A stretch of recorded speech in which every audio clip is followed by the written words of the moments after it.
Hi. I am very sorry for the lack of music.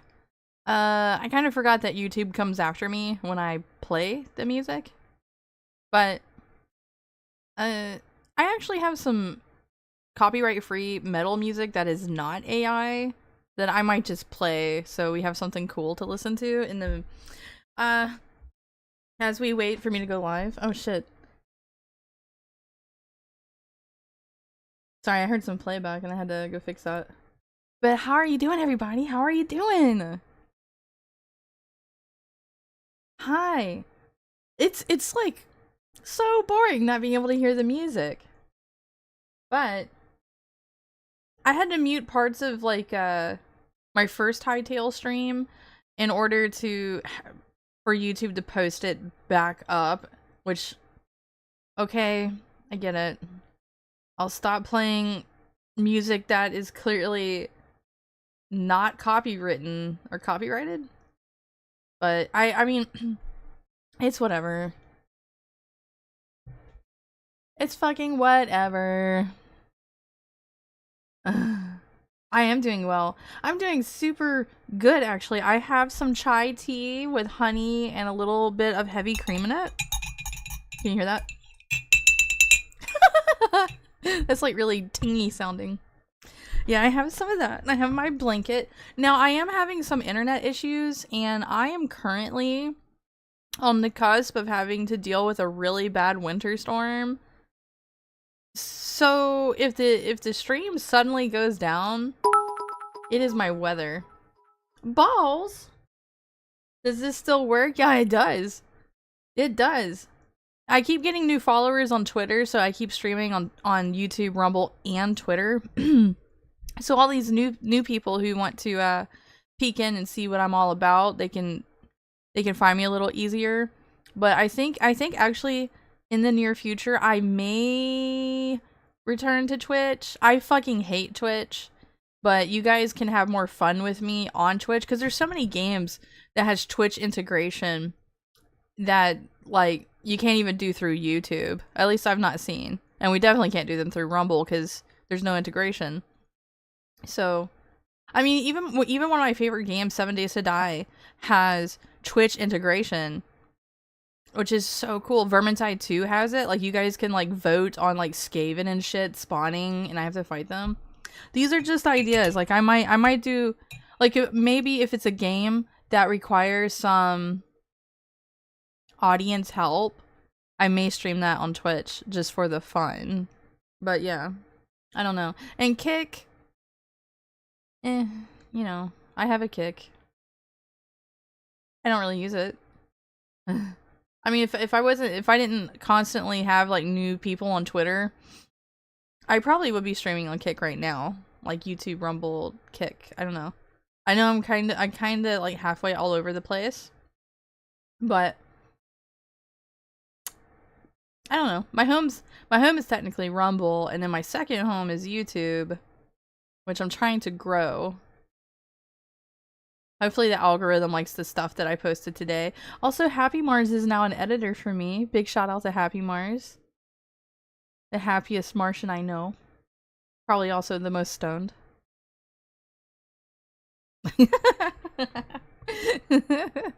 It feels good, but yes. I can now like upload content to YouTube. A lot more easier. Also, Mars is a very good editor. Mars, you are a good editor and you are a good boy. I will never, I don't even think I'll ever go big time. I just want to, I don't know, it's like 500 or 1,000 people. I just want to be able to monetize, because listen, I had to go to the ER a lot. I had to fucking deal with a lot of health shit, which I want to tell you guys, I am doing a lot better than I was. If you weren't here like a week ago when I came back, or however long it's been, or anything, like just little tiny health update, I'm doing a lot better. I'm actually like more healthier than I was before whatever befell me. I mean, they still don't know. We're guessing diverticulitis, which does hell on earth, to be honest with you. If that's what it was, I don't know. whatever it was, I had to deal with my pelvic floor muscles ceasing to work properly.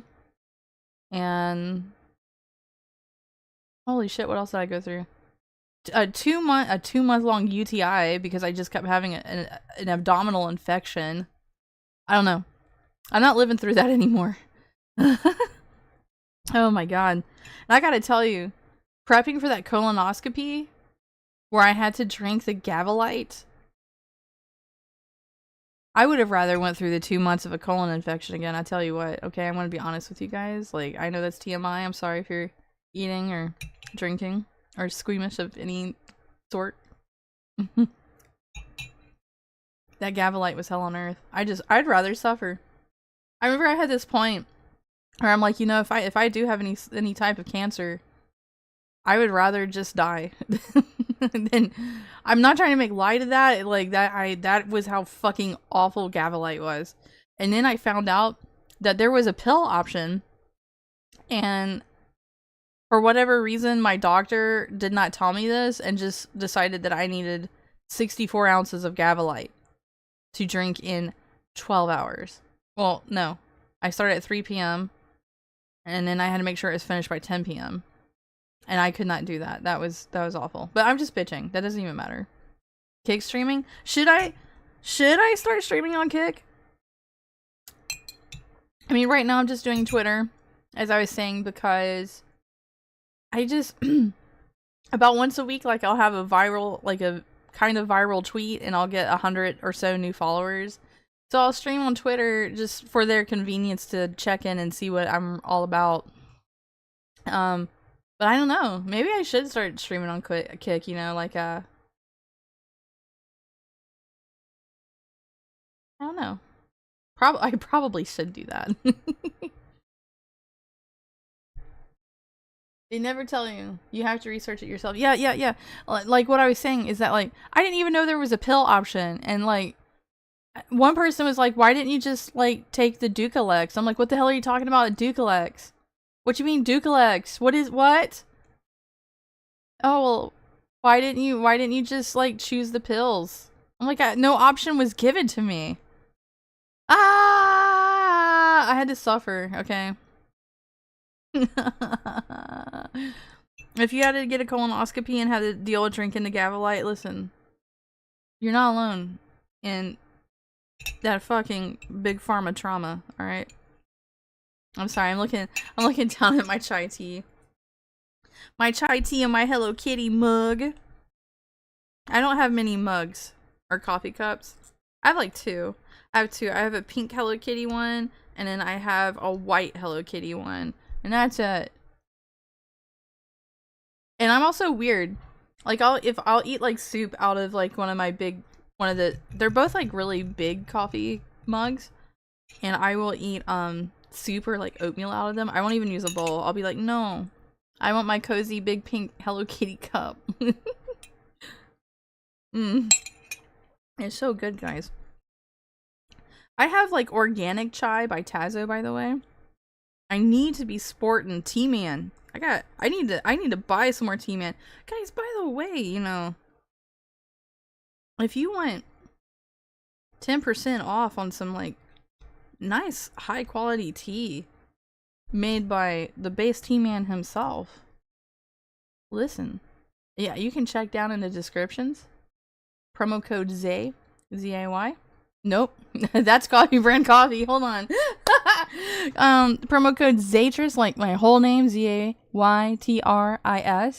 and you could get you some T-Man from Dragon Treasure. I need to get more.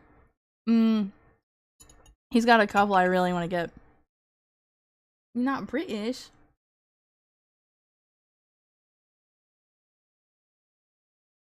Is Kick really that easy to monetize? Just, it felt like I wasn't getting any traction. Well, let me say, like, I also wasn't trying that hard. But it felt like my Kick wasn't really going anywhere, and I was like, well, you know, it's similar to Twitch. I'll just pick it up and whenever I feel like it. And you guys, we'll get started in just a couple minutes. I want to tell you that this is gonna be like the first of hopefully many Wingin' It's, where I'm going to watch videos with you guys. We're just gonna hang out. We're gonna watch videos. I know that's not like something I ever really did normally. And I don't want it to be like VTuber React Slop. So, but it is nice to just like kick back and like watch some stuff with you guys. But I wanted to start with millennial writing and book talk stuff. Because I gotta tell you guys, this book talk shit, like, blows me away. It blows me away. Like, why is it so weird? Why do women objectify men in these type of ways? Oh my god. Some of you know. Some of you only have, like, a surface level idea. I'm here to tell you, I could not read this fucking smut trash. Let me tell you something. I would rather just go read some, and we're gonna be real. It's 8 p.m. Eastern. This is, like, not safe for work hours, okay? I would rather go read World of Warcraft smut on Literotica than to read anything that these women have written. Alright. But first, I want to start out with a video that's about millennial writing in general. I'm very interested about this dude's perspective on it, and I haven't spoiled it for myself, so I'm going to be watching it for the first time. And oh my god, guys. I mean, millennial writing is really bad. I mean, not like, I mean, there's exceptions, right? But the most of it is like, I'm gonna tell you what, I avoid it. But I also, like, I have like a weird thing about myself where most things I want to read, I try to make sure that they were like, they're like pre-1960s, so I can get away from like the glorification of women washing, feminist washing. I mean, I like Terrence McKenna. I know that's like a drug dude, but listen. But when you read through the Archaic Revival, which is a book I really enjoy, as you read through the Archaic Revival, he's all the time like glorifying like goddess, like female stuff. And like, I get that he was like into shamanism stuff, but he's definitely a flower child of the 60s, right? And I like to not have to put up with that. It's cool. I mean, Terrence McKenna can do what he wants. You know, he's just talking about drugs or like heroic dosing on hallucinogens. But for like most shit, like, and then like in the modern day, there's, well, you know what? It's millennial writing and book talk shit. Oh my god. What's assailant? Woghead. What's assailant? I'm very compromised. I mean, Tony, you do good. So we reading Milking Farm? I can't find it. Now, I did want to read excerpts of some of the books that I want to talk about tonight, but I couldn't, like, find them? I don't know. The books that I have picked out after, so we're gonna watch a video, and this video is 22 minutes long, and it's gonna be about millennial writing, and then after that, like, I want to talk about some of the smut book talk books that you can find right in Walmart. Okay, I'm a poor person. I shop at Walmart. That's like also my only option. Well, I mean, I have like one other store, but yeah. Right next to the kids section. That blows me away. Like, not only are they objectifying men poorly, okay, like real poorly, like, oh my god, like you'd wish it was like, oh, she only wants me for my dick. No, it's like, listen, stay chilling after this first video and we go into TikTok. I'm gonna show you, okay? I'm gonna show you. New Age think tank. Big Sir Beatniks meet MK Ultra. For real. For realsies, brother? For realsies? Hold on. Let's go over here. Ba-ba! Ba-ba-ba-ba-ba! Hang on. Let me, like, kind of, like, fix myself here. Do you guys mind if I, like, scroll into your shit right now? Hey. Maybe that's pretty good. Am I too big? Am I too close? What do you guys think? Hey. Am I staring into your soul right now? Because that's what I'm trying to do. Okay.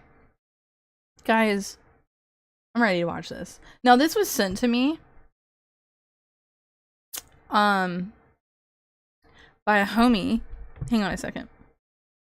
I'm looking for my schedule. I forgot to post my schedule on Twitter, by the way. People, if you're viewing me from Twitter, I'm so sorry. I have tonight, I have tomorrow night, and Thursday night where I'm going to be doing Wingin' It's that are going to be like reaction content. Tomorrow night's going to be Warhammer, and then Thursday night is going to be more boy shit. Like, it's going to be like all this stuff that I had some of you submit to me, and I'm going to watch it and I'm going to assess it. I also want to get to know you a little better through your boy interest, okay? Boys. Alright. Oh, there's my schedule. I actually have this like little $5 Hello Kitty planner. And it just has like, it's just real simple. It just has the days of the week, and they're not like marked or anything like with dates or anything. And I just like write down all the shit that I'm doing for stream. So yes, we got Warhammer and then boy stuff, and then hopefully tomorrow in the afternoon at 11 p.m. Eastern, I'm going to be playing more Hytale, which I have been holding back playing Hytale because I want to play it on stream. Okay. I'm really excited, but that's okay. I love Hytale. I don't mind savoring it. Okay, I don't mind savoring it. But I am excited to play it. Where can you submit it? You can like DM it straight. If you're not in my Discord, you can DM it straight to me on Twitter. My DMs are open on Twitter. If you guys ever need to like send me things or talk to me.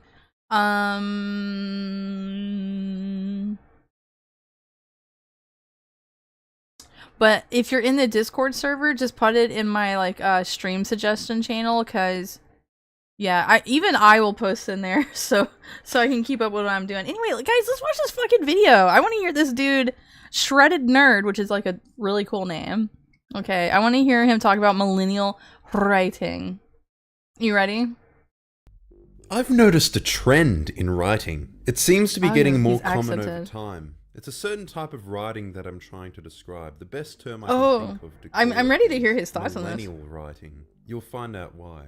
Okay, imagine this. Hey Dingus, I am having a hoot. I hope you're having a hoot. We just started too, so get you a chair, strap in. We're learning about millennial writing, and then of course we're going to talk about women and their gooning with their book talk. I'm more so just referring to the Twitter style. Excuse me while I enjoy this delicious chai tea. Vocabulary. Now, have you noticed this style of writing in recent events going on Warhammer? What's going on? Some examples to shed further light. Like the female custodes? I think that's a bit weird if we're talking about that. New Tales from the Borderlands. There is undeniably a certain style here. By the way, I'm using it's called cringe chungus. What are they called? Quirk chungus style?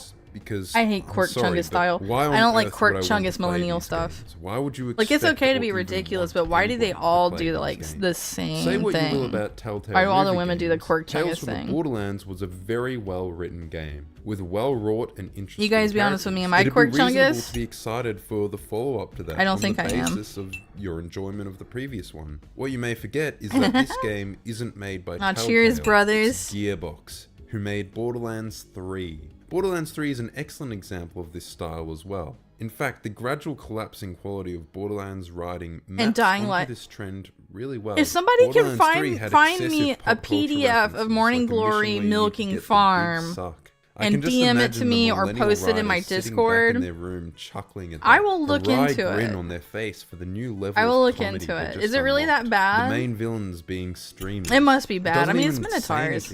It just has them as streamer cult leaders. Like, ooh, streamers are cult leaders. I'm not a Quirk Chongus, Jay will take it back. Present a critique. Please. None of the characters I would hope that I'm cooler than them. Arcs. It's like the writers are entitled. They just expect that we care about these characters. The moments in I'm gonna like this. This is a very thorough impact. This feels good, even though I'm talking about it. Maya's death was so obviously avoidable and contrived. I played Borderlands 2. I didn't. Like Tiny I chose to straight up not play any more Borderlands games because of riffing on the same annoying aspects of these characters. Yeah, exactly. On. They just can't let go of these lol so random characters. Why do I care if Atlas wins this corporate war? Apparently Maliwan is an evil corporation. J-Wolf, I'm also but so are the guys legally retarded and can't read the game properly. Just presents it as good and evil. But J-Wolf said I can't. I don't. I'm not. Despite how Thank you. I'm glad I have your approval. Between Ava and Lilith, could you order it online? The book? Story, and the brain dead reveal. Where do you even get it from? Is it Amazon? Powerful secret siren this whole time. And whenever they talk, they're always super verbose. They just keep talking and talking for far longer than is necessary. And if you have no clue what I'm talking about, don't worry. It's nonsense anyway. I think there's this famous post that pretty excellently sums up Borderlands writing. They can't go one line without stuffing it full of ironic observation as their form of jokes. The normal line would be like, if you can get some fuel canisters, then I can reactivate the main generator and get our shields back up. I mark the objective on your map. Versus the Gearbox line, hey buddy, great job killing those mutants and all. You're really good at that. Shooting things, that is. One problemo though. As it turns out, a bunch of monsters on this planet are gonna tear our eyes out if we don't get the shield back up. And this is just my opinion, but that's gonna suck. Not having eyes sounds terrible. I hate that. How am I supposed to read my collection of bodacious space babes without any flippin' eyeballs? So here's my brilliant plan that I got written on this here napkin. I won't go on. Feel free to DM it to me if you find a substitute. I will torture you guys with nonsense if it comes my way. That is Tales from the Borderlands. The worst thing about Gearbox is that they just don't get the memo. Are they addicted to sniffing their own farts or something? Why aren't they trying I've noticed that once a person has joined the gay club, they are entirely prideful and retarded about it. In fact, he's basically a different character entirely to the one from Tales. Now he's the corporate arsehole, basically taking on the exact same role as his enemy in Tales. In Borderlands 3, there was some gag about how his favorite frozen yogurt place got destroyed. Oh, that's it. Say goodbye to your favorite Frogurt stand. Not friends, Frogurts, anything but friends, Frogurts. That kind of makes me want to die. Oh, I can just imagine it. Some 30-something with an English degree paid for by their parents whose greatest trauma, besides getting I would trolled own on a physical Twitter, copy of it. If it's this infamous PowerPoints in their Mac shutting down. And they brought that trauma. Talk about into the Morning game. Glory. Now apparently they farm. thought this frozen yogurt gag was so funny that they had to revive it for the next game. I mean, this just sounds like self-absorbed vegans and what have you. This Frogurt place is on you know how they are. A fictional planet that looks remarkably like San Francisco. And of course it's very diverse. Or rather, it reflects the demographics of San Francisco. If the point of representation is to introduce new and different viewpoints, then this is achieving the exact opposite of that. Can you guys hear it feels good? like these Let me know stories if only volume's great. experiences of young, wealthy, inner-city tech people from the coastal cities. Yeah, being of gay America, becomes their an whole extremely personality. Small niche, Twitter addicts. Hey, Papa Girardi! I can smell your space calzones from here! Ah, thanks! Is this still Borderlands? I guess it is, but it's starting to look like Dustborn to me. Yeah, I know. A lot of the references and lingo just feel out of touch. Miss Johnson! Did you get a cybernetic leg? That thing's straight fire. Like they're trying to be younger than they actually are. A lot of the language Well, feels like I'm pretty sure. And there's a certain character. I'm pretty sure like the most of these millennials that are doing these are very stunted people. And well, I mean, look at all the like aging millennial women that are forever 15 years old. You know, like they don't grow out of it. Which, you know, as we all get older, that's gonna be hell on earth, okay? I actually fear the future. Design. The shaved on one side. They didn't get enough attention as a kid. I think they actually got too much attention, and they had gentle parenting, and then they children, or just generally so they just feel like they need more and more and more of it. While I examine this unimaginably complex and priceless alien artifact, think Walking Dead, but Borderlands. Oh, okay. There was the new Saints Row reboot as well. We knew it was going to be terrible before launch, and we weren't surprised at all. They made the main characters into a bunch of broke college I don't know kids, about Sunset and they're all Overdrive. dealing with student debt and rent and complaining about capitalism. They try to borrow some internet lingo like wage slave. They're super verbose. They do not stop haranguing the player with dialogue, and they use expletives like they're meant to be edgy, or they're just funny on their own. They fancy themselves away. It's so stupid. Side order a mother-loving, shit-smothered, piss-covered ass crack. It's like they get a kick That wasn't out of even swearing funny. for no reason. Also, it's super funny that characters are talking about their carbon footprint. Your carbon footprint always matters. So relatable, am I right, fellow millennials? That was Saints Row. People talk about that on Twitter, right? They really do talk about capitalism a lot. They don't really say There is much one about Saints it, Row though. that I They just enjoyed, say and the then word, and we're supposed after to that, I that don't was even another know, game like, that just wow, fell. you're really culturally aware. I've told you before, the idols are trying to build a post-capitalist society where money is not a concept. The original series started as a GTA clone and got progressively more wacky and So Saints Row is commies? The humor was extremely crass. Ew. It recognized the absurdity and cranked it up as high as possible. It was self-aware before self-aware humor became really tired. They certainly did make pop culture references, but, like Borderlands, this style of humor was more apt in 2012. It feels like they haven't really grown since then. They've had to tone down a lot of the most I guess I vulgar get it. elements of the humor from previous games. Johnny which Gat. just I loved doesn't work Johnny because Gat. The vulgarity was the core of the humor in them.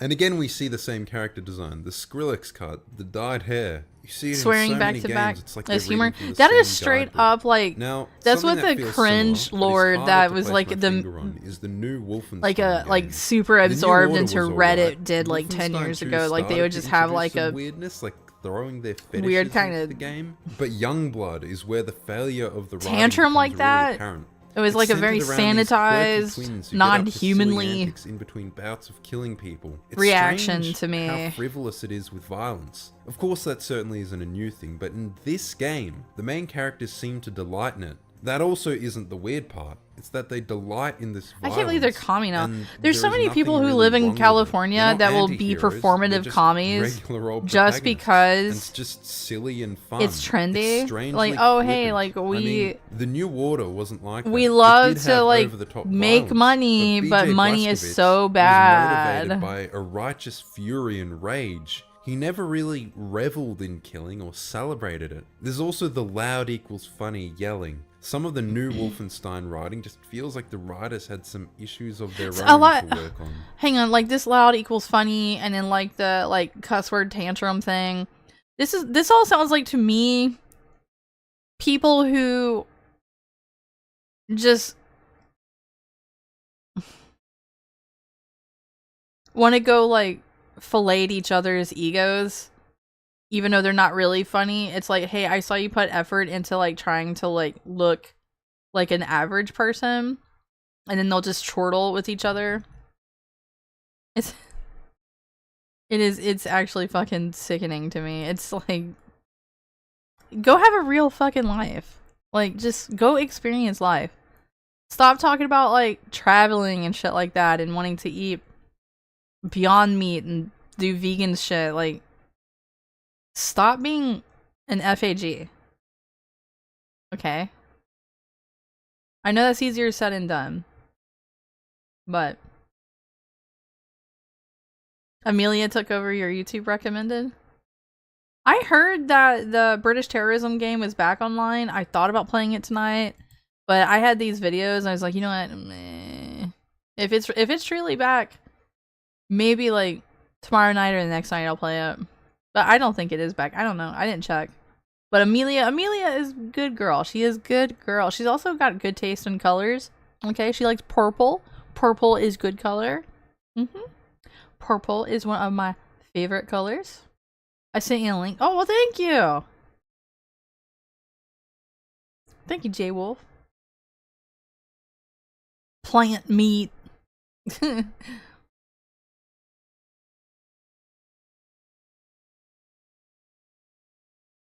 Oh, Amelia, where she originated from?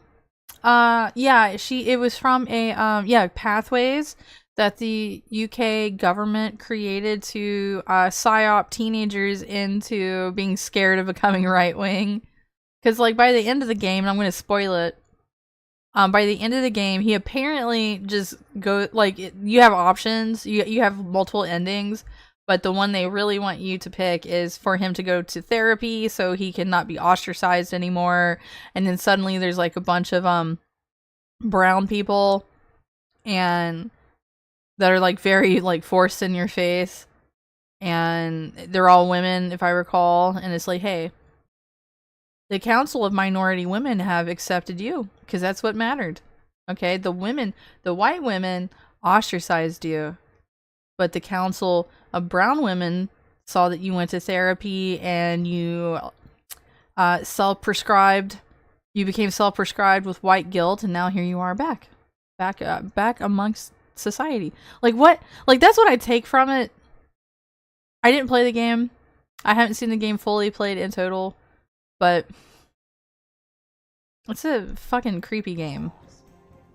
Why is it that balls are always used as some fucking default definition of badassery? It feels like they wanted to make a political statement that they just weren't equipped. Well, I mean, this is all like agenda shit. Life is another super obvious example. It has all of the same hallmarks. It's all agenda. Overly verbose characters, unnecessary swearing as if it was funny. Yeah, Amelia is considered right wing. She starts like opening up. Damo and Darren at the train station. Hang on, what is his name? Charlie?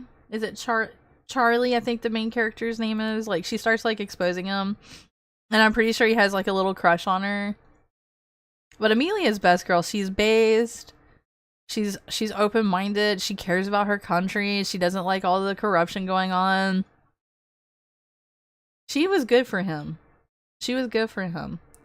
She was his oh shit, what do they call him? His manic pixie girl is what she was. Amelia is Charlie's manic pixie girl.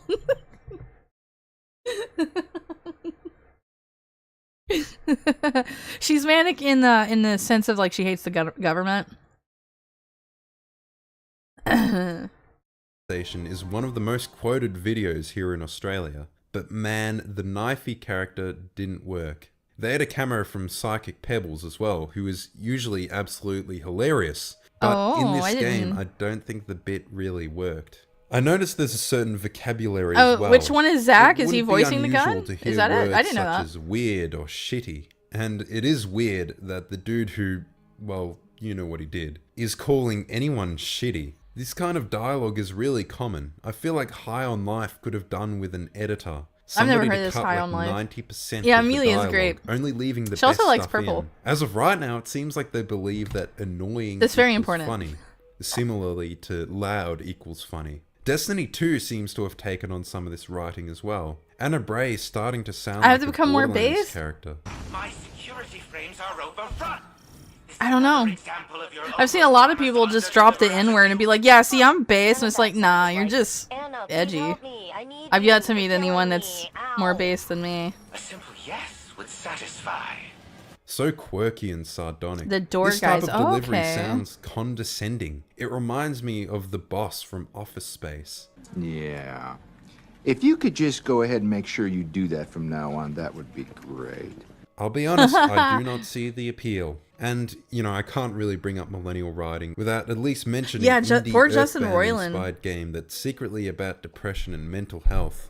Another man who was wrongly accused of things lost his job because I guess to them it was the principle of the matter.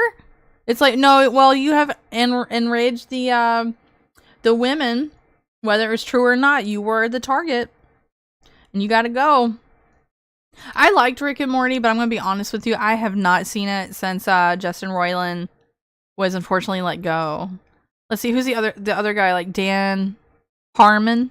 I think Dan Harmon still does works on the show, but like I don't know. I hear it's not terrible, but I don't know. Well, hi Nathan, and that's okay if you can't stick around. I'm just happy that you stopped by.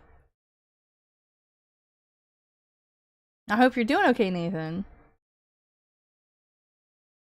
Alright, let's keep this going. Tend not to have the exact same tropes. Now that I think of it, it wouldn't be unusual to find similar stuff in indie games. It's just that people in the comments are going to bring this up if you're going to talk about millennial games. So I think I'm starting to get a picture of it. The hallmarks of this style of writing that stick out to me from these and... Hang on, before he goes into this point, I just want to say, like, a lot of the, like, with modern games, a lot of, like, ego amongst DEI hires. Have you guys noticed it?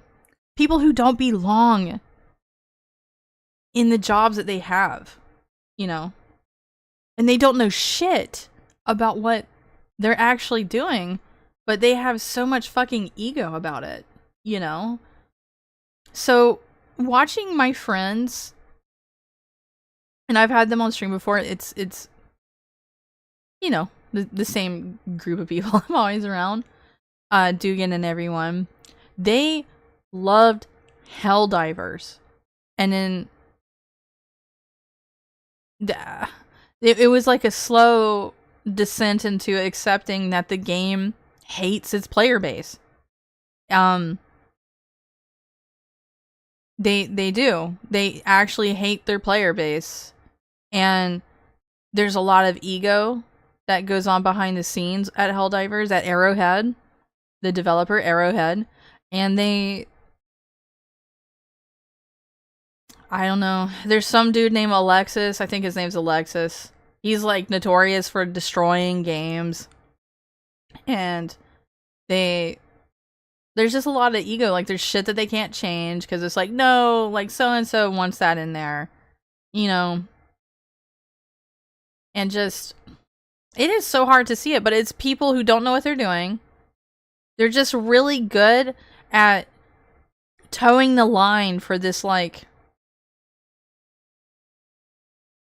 I don't know. It feels like it ties into like population control agenda shit, you know? Like the brainwashing that comes out of California where it's like, well, this is like really popular and stuff, and so we're gonna be this way until the tide changes, and if you don't fit in, that's your problem. You know? When you're an outsider looking in, like I feel like most of the time, it is extremely creepy. Because I will see people like these DEI people who are just egotistical and again in positions that having jobs where they don't know what the hell they're doing. They don't have any more passion or soul to them outside of whatever's going to be self-serving to them. I mean, you can use Disney as an example. Look how fucking dead Disney is. Okay. Disney, in my opinion, Disney was never great, but they're definitely not doing that great now. But these people to me are sheep. Like that is the actual sheep. Is these closed-minded people who are just like just doing whatever to like blend in. There's nothing really going on underneath those or past those eyes, you know. They don't even have much of a conscience. Like they'll just treat people like shit. I mean, they even treat each other like shit, you know. Nepo babies is like a big thing. I do think that nepotism is something that's like really killing our society. Let me read what Rooster's saying. Hold on. We are currently dealing with that at work. Our overseas employees are becoming worse and worse at their jobs and neglecting to respond to customers. I would like to... They're activists first. That's right. That's right. Just like activism first, being gay second, and then, you know, whatever's gonna be trickling on down in their hierarchy of psycho bullshit. You know. Oh, one thing that fucks me way up, and I feel like this ties into millennial writing as well, because it's the agenda. It's still the agenda. Is that like it's not enough to just be like, well, if you try to talk sense to them, like, well, hey, I'm not actually racist or anything, you know, like I want everyone to have rights and have freedom and whatever. And it's like, yes, well, that's not enough. You have to be against things, or, you know, you have to be against racism, blah blah blah blah blah. It's like you're never doing enough. And so, like, in order to like really pump up each other on their side, which I no longer see it as like Democrats versus right wing, or liberals versus conservatives, or whatever. I'm not actually a conservative. I don't know what the public mind thinks I am. If we even, let me go on another tangent. If we even have a public psyche anymore, or a collective psyche, do we? I don't think we do anymore. I think we have become that disjointed of a people. And I'm talking about all of the West.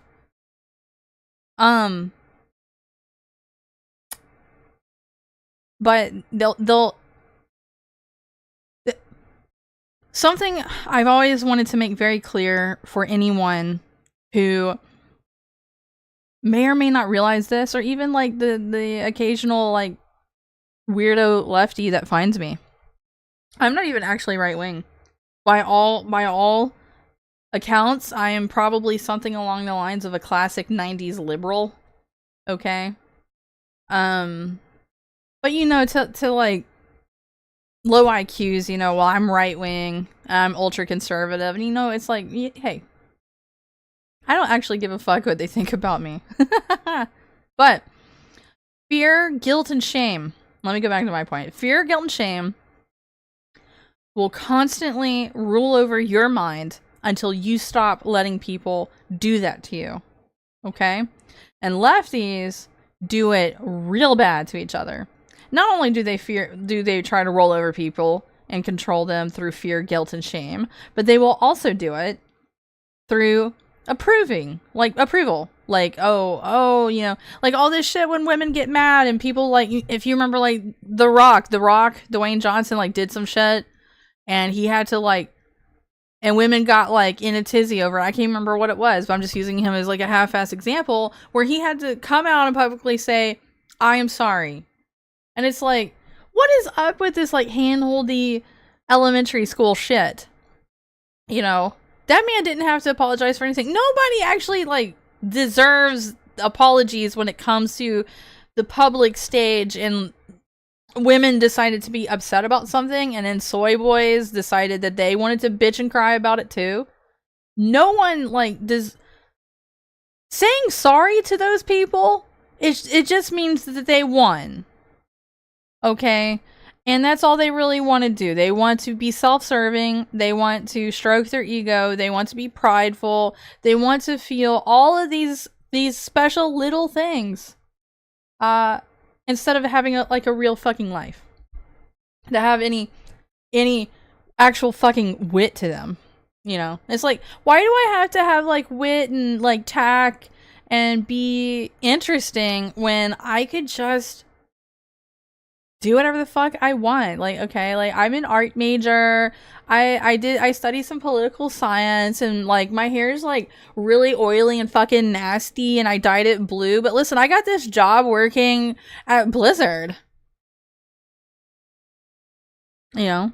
I'm a big fat quirk chungus, but I got a job, right? Like, me and my girlies, like, you know, I got, like, some brown and black girlies that work here, and, like, we don't know what we're doing, but, like, listen, we can, like, eat on the clock. Do you know what I'm saying? They got, like, this food bar. I don't know where I'm going with all this. It still ties into millennial writing. I'm not going too off topic, I feel like. Politically homeless is what you are. You probably are. I am very much politically homeless. I voted for Trump. I did that. However, I used to be more liberal, as we know.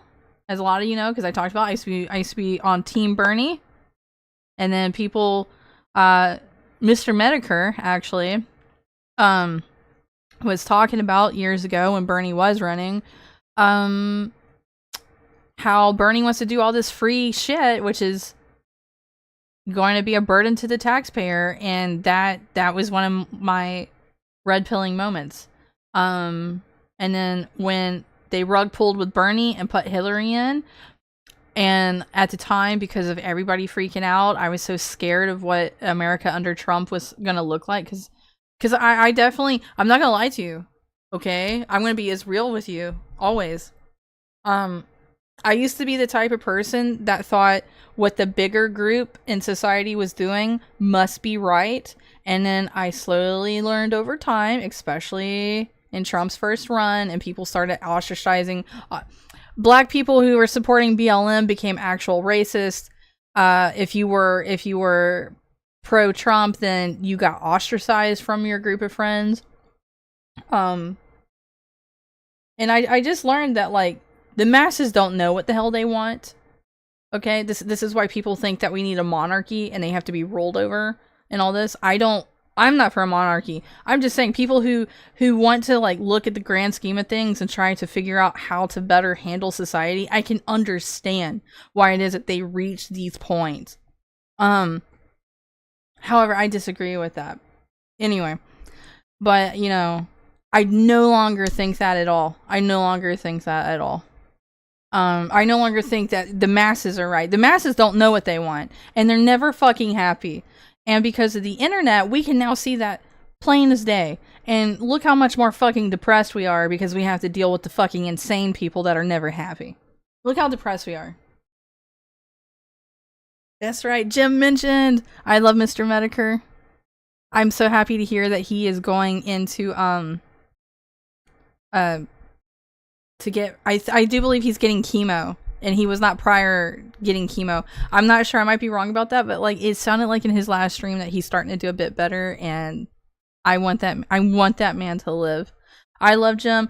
I have kept up with Jim since he was, holy shit, like Jim 81 Jim or something like that.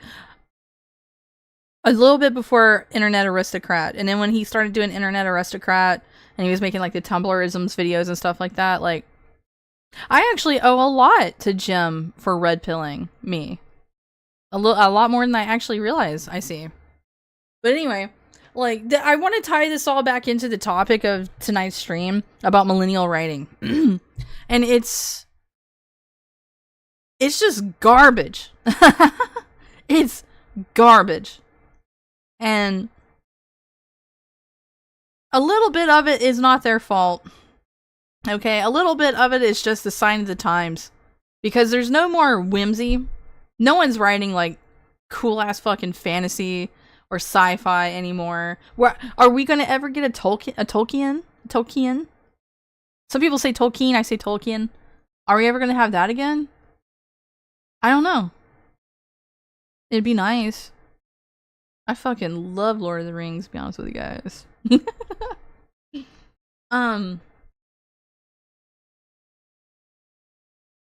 I don't know, some of this shit, like, really black pills me, because, like, people who don't deserve power are being given full control, you know, of shit, you know, and I honestly look at it as, like, hold on, so let's get our tinfoil hats on. I'm gonna go into a conspiracy tangent, okay? And if what I was already saying did not count as such. But, so let's get our tinfoil hats on. Should I put mine on? Hang on. I'm gonna put mine on. I gotta go find it. But, so let's take Robert Fink. Is that his name? Larry Fink.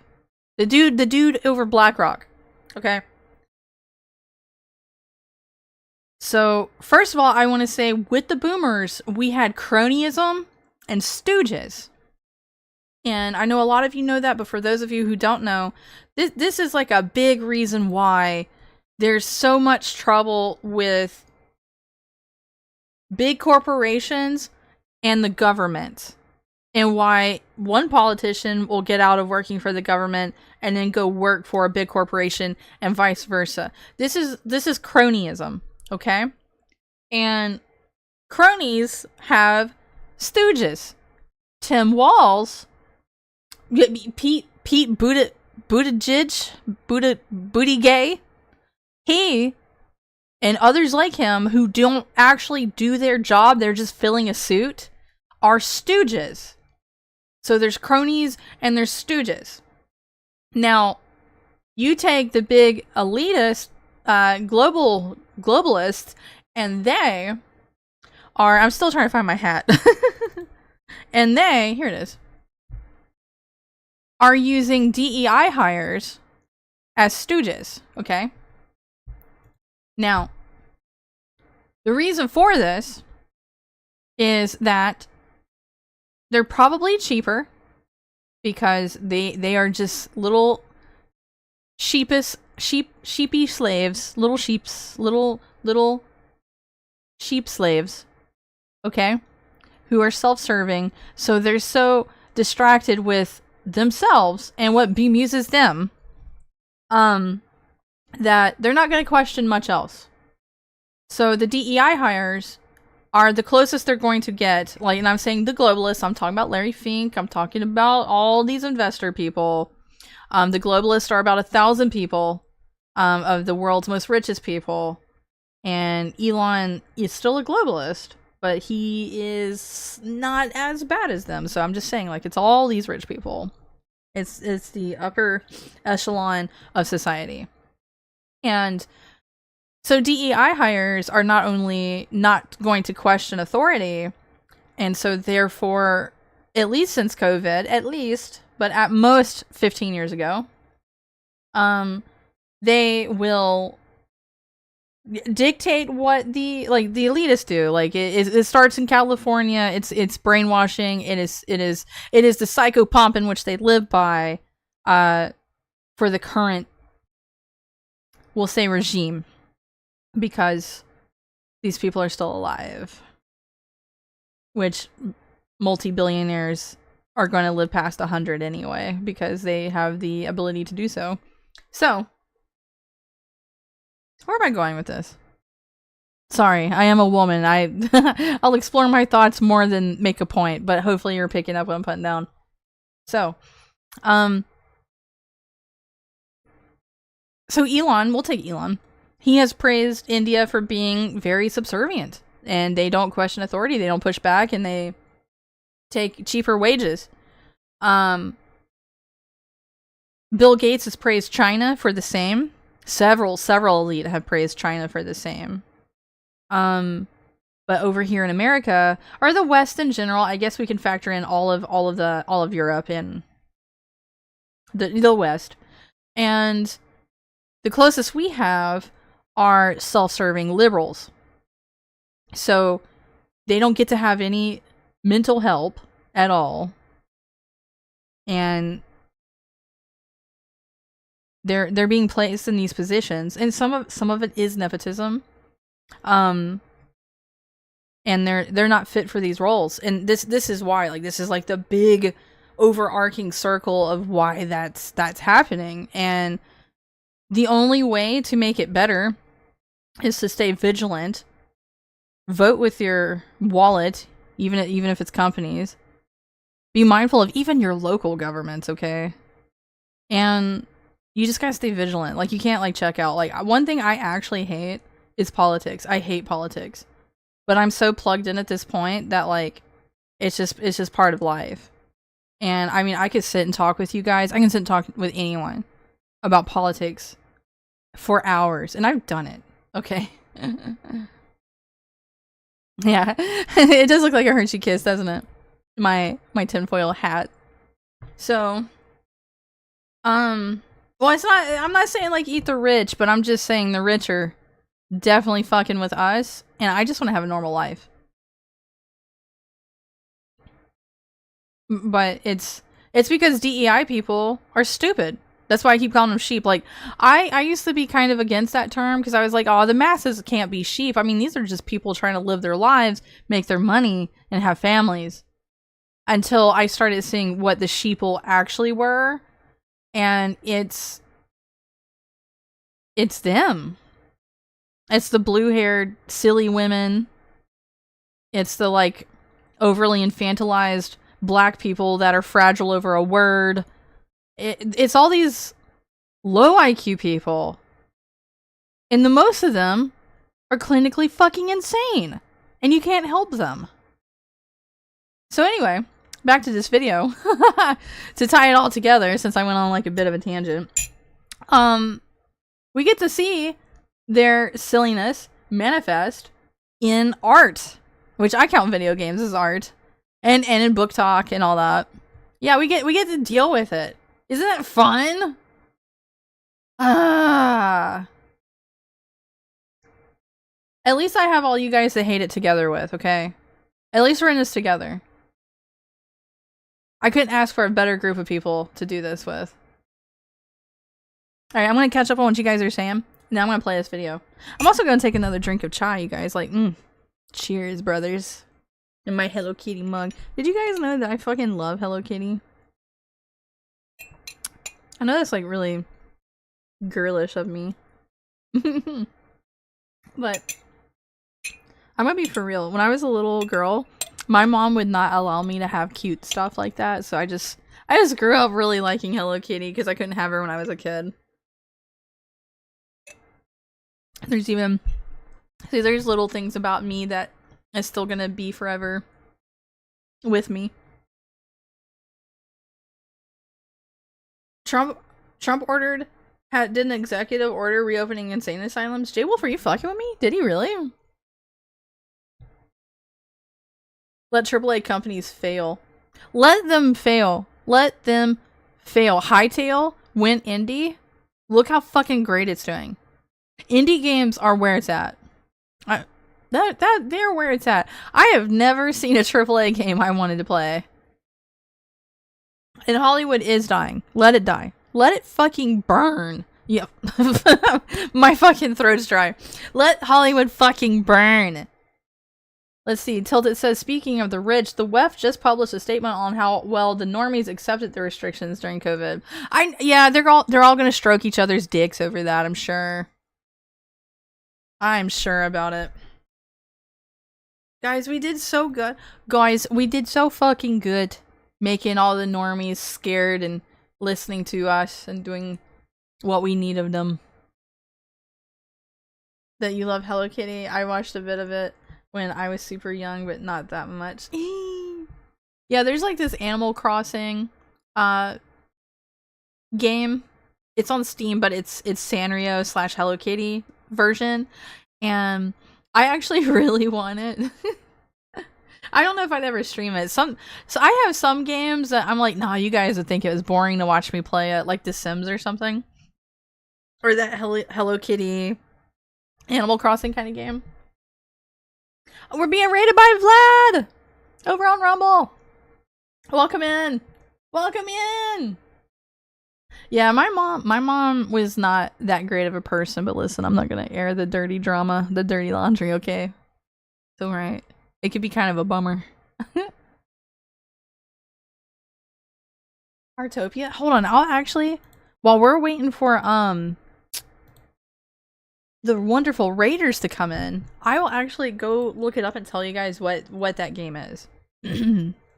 I got my Steam open right here. It's just such a cute game. It's called Hello Kitty Island Adventure. Hello Kitty Island Adventure. And it is $40 fucking dollars. I'll get it like eventually. But it looks just like Animal Crossing. And I would rather play this over Animal Crossing, to be honest with you. Oh, it's so precious. But it's okay. I got Hytale. And we're gonna probably play it tomorrow. Yeah, Balls. I learned that about you recently. Balls loves his city builders. My favorite city builder is technically RimWorld. Technically. But there's an indie game that's like 10 years old now that's called Banished. That is my actual favorite city builder game. I guess it's technically a city builder. I used to really, really love City Builders, but Banished, it's called Banished. And I highly recommend it. Alright, it's really cool. It also has a Steam Workshop, so you can add some mods to it. Like Equestria at War Mod. What's HO14? Also, Vlad, what were you streaming? More Claire Obscure? Thank you for the raid. Thank you for the raid. Oh, let's see, I dare you to stream Girl Slop to us. That's usually where you find the craziest gems. What do you mean the craziest gems? What you talking about? I mean, I will. I might. I don't know. I haven't been feeling The Sims lately because I've just been like full on hightail. When The Sims added zipper tits, like The Sims like went woke. By the way, like The Sims 4, they went woke, and it actually really like makes me feel uneasy to see any Sims that's females that's walking around with like big scars where their boobs are, because the game does stuff like that when they spawn random NPCs, and I just stopped playing it. Like, truth be told, like I fell out of love with The Sims. Also, they have so many resource packs or whatever they're called, stuff packs, that I really don't like investing my money in the game. And The Sims is one of those games that like over time gets like crazy expensive. Hidden gems games. Oh, hidden gems? Hey, I do like some girly games if you guys have suggestions. Oh, Vlad, you beat the game? Sims 3 was definitely peak for me. I thought Sims 3 was great. I enjoyed being a fairy in that game. The Paintress. Tropico 7 this year, I'm hyped. Wow, they're still making Tropico games? You have 600 hours in Banished? I'm not sure how many hours I have in it. Probably a lot. But I'm not sure. Maybe more than 50? I don't know. Let's continue this video. Any more examples? If we go past, I'm going to tell you guys, if we go past 10 p.m., that's okay. It's fine. I don't have to be up too early, so it's okay. Vocabulary. Shitty, weird, gross, icky, yucky, Mika and the Witch's Mountain? I haven't heard of it. Y'all, and of course, decent human being. Another millennial phrase I tend to hear is, the bar is on the floor. It's funny how a lot of these phrases are kind of I've never heard that phrase. I'm not sure whether they're trying to be condescending and infantilizing to others, or whether they are themselves infantilized. Well, they're going to project, so it's they themselves probably. Another millennial phrase that annoys me is do better or be better. Again, talking down to you. It's insanely condescending. Dublum, you don't have to do that. That's okay. A lot of the humor seems like it's from the people who've struggled to grow up. But listen, if you see Hello Kitty stuff, just think like of me and be like, huh, they like this silly, sweet girl stuff. And I see a lot of crossover with their being emotionally stunted. I love all of the pop culture I love girly, wholesome things. It seems like some kind of identity that they're trying to cling to, that they can't let go. Who was that guy? Fallout was that 2, Kevin all the way back then, Smith? was full of pop culture references. But I don't know, back then, being a quote-unquote I will make sure I get good rest. I gotta play Hytale tomorrow. After I do a morning full of stuff, mixed with prepping for a bad snowstorm I'm about to get. Subculture they gravitated towards. You haven't beat the game yet, Vlad? Now, nerd is like a market demographic. It seems that being a self-admitted nerd and being obsessed more with time pop with me, more culture is time with based you. Purely around cynical consumption nowadays. And I can't wait to nothing start doing some day epitomizes this more streams. than the Funko Pop. Every time which I is try like to get around to doing religious it. icon for millennials. The pop culture I gotta obsession work. seems to stem I'm either from an sick, inability or in this refusal case, to there's a grow up. snowstorm The kinds coming of and I'm gonna have references that to were funny in 2007 and get shit in tolerable order. in 2012 are just embarrassing now. Which means that there are other hallmarks, half my morning like and half my letting afternoon you I might be pet gone. The doggo. We're gonna play more That's a Hytale though. Twitter I won't account, leave you guys right? in waiting. Having quips everywhere that undermine dramatic moments. Having an easy mode called Tell Me a Story or Story Mode, letting you skip bosses or parts of the gameplay, making the game easier if you fail too many times. I think they're very giving like that because they know the game will not make money on its own. I think that's where it comes from. And people don't like all this extra like dialogue and shit, and they're like, well, as long as you buy it, Tuesday, we'll give you the a day way you to realize skip that it. nothing can stop you, because you are a magic skeleton packed with meat and animated with electricity and imagination. You have a cave in your face full of sharp bones and 5 tentacles at the end of each arm. You can do anything, magic skeleton. Between Bernie, my ex-wife... I can't stand Reddit humor. I cannot stand it. Oh, excuse me. Vlad, you have a great night. Thank you for the raid. You stayed in line for 2 hours having to prepare? Okay, so I like going to... Because I really only have Walmart. And I like going to Walmart during sensory hours when they're not playing the music and there's barely anyone there. So I usually got like 8 in the morning. And... Or I try to. And then... Yes. I don't know. I'm also halfway plotting tomorrow because, like, people were like, oh my god, you know, make sure you're prepared because it's gonna be windy and snowy. Which for me, that also means that I may actually lose power. So, just in case I don't stream tomorrow, there's like a chance I may have lost power. I don't know. I don't actually know when the storm's gonna hit. But I'm gonna like stock up on like tuna and some eggs. Couple cases of water. I don't know. That's what I'm gonna try to do tomorrow. Total soy boy. Man, I gotta tell you, I don't like soy boys. It sounds condescending. Sensory hours sound condescending. J-Wolf, I have thought that too. But yeah, it's sensory hours. It's before 10 a.m. I don't know if all Walmarts do this, but the one near me does. And so before 10 a.m. they won't talk on this. They won't use the PA system. They don't play their fucking shitty music. And it's like real quiet. And for my area, it's also not very busy at all because all the boomers come out at like 11 a.m. ish, and then it's like it starts getting like crazy busy. So I try to get everything I can done before 11 a.m. once a week. We had a snowstorm this time last year. I think I did too, actually. Oh, they do the sensory hours. I think it's nice for me, who's like a bit misanthropic and antisocial, and I just really want peace so I can focus on what I'm doing. It's nice. Okay, you're invited to come over. Zay, I'll be making wings. Hey, I can finally eat normal food again, so I definitely would like some wings. What kind of sauce we're gonna have with them, Rooster? Maybe a camping stove and some cup of noodle. Oh. Maybe I should get like some dry goods like that, actually. I don't eat processed food anymore, but I could definitely stock up on some like nuts or something. I don't know. I was trying to not spend more than $40 so I spend like $25 a week on just like basic necessities that I need to just survive.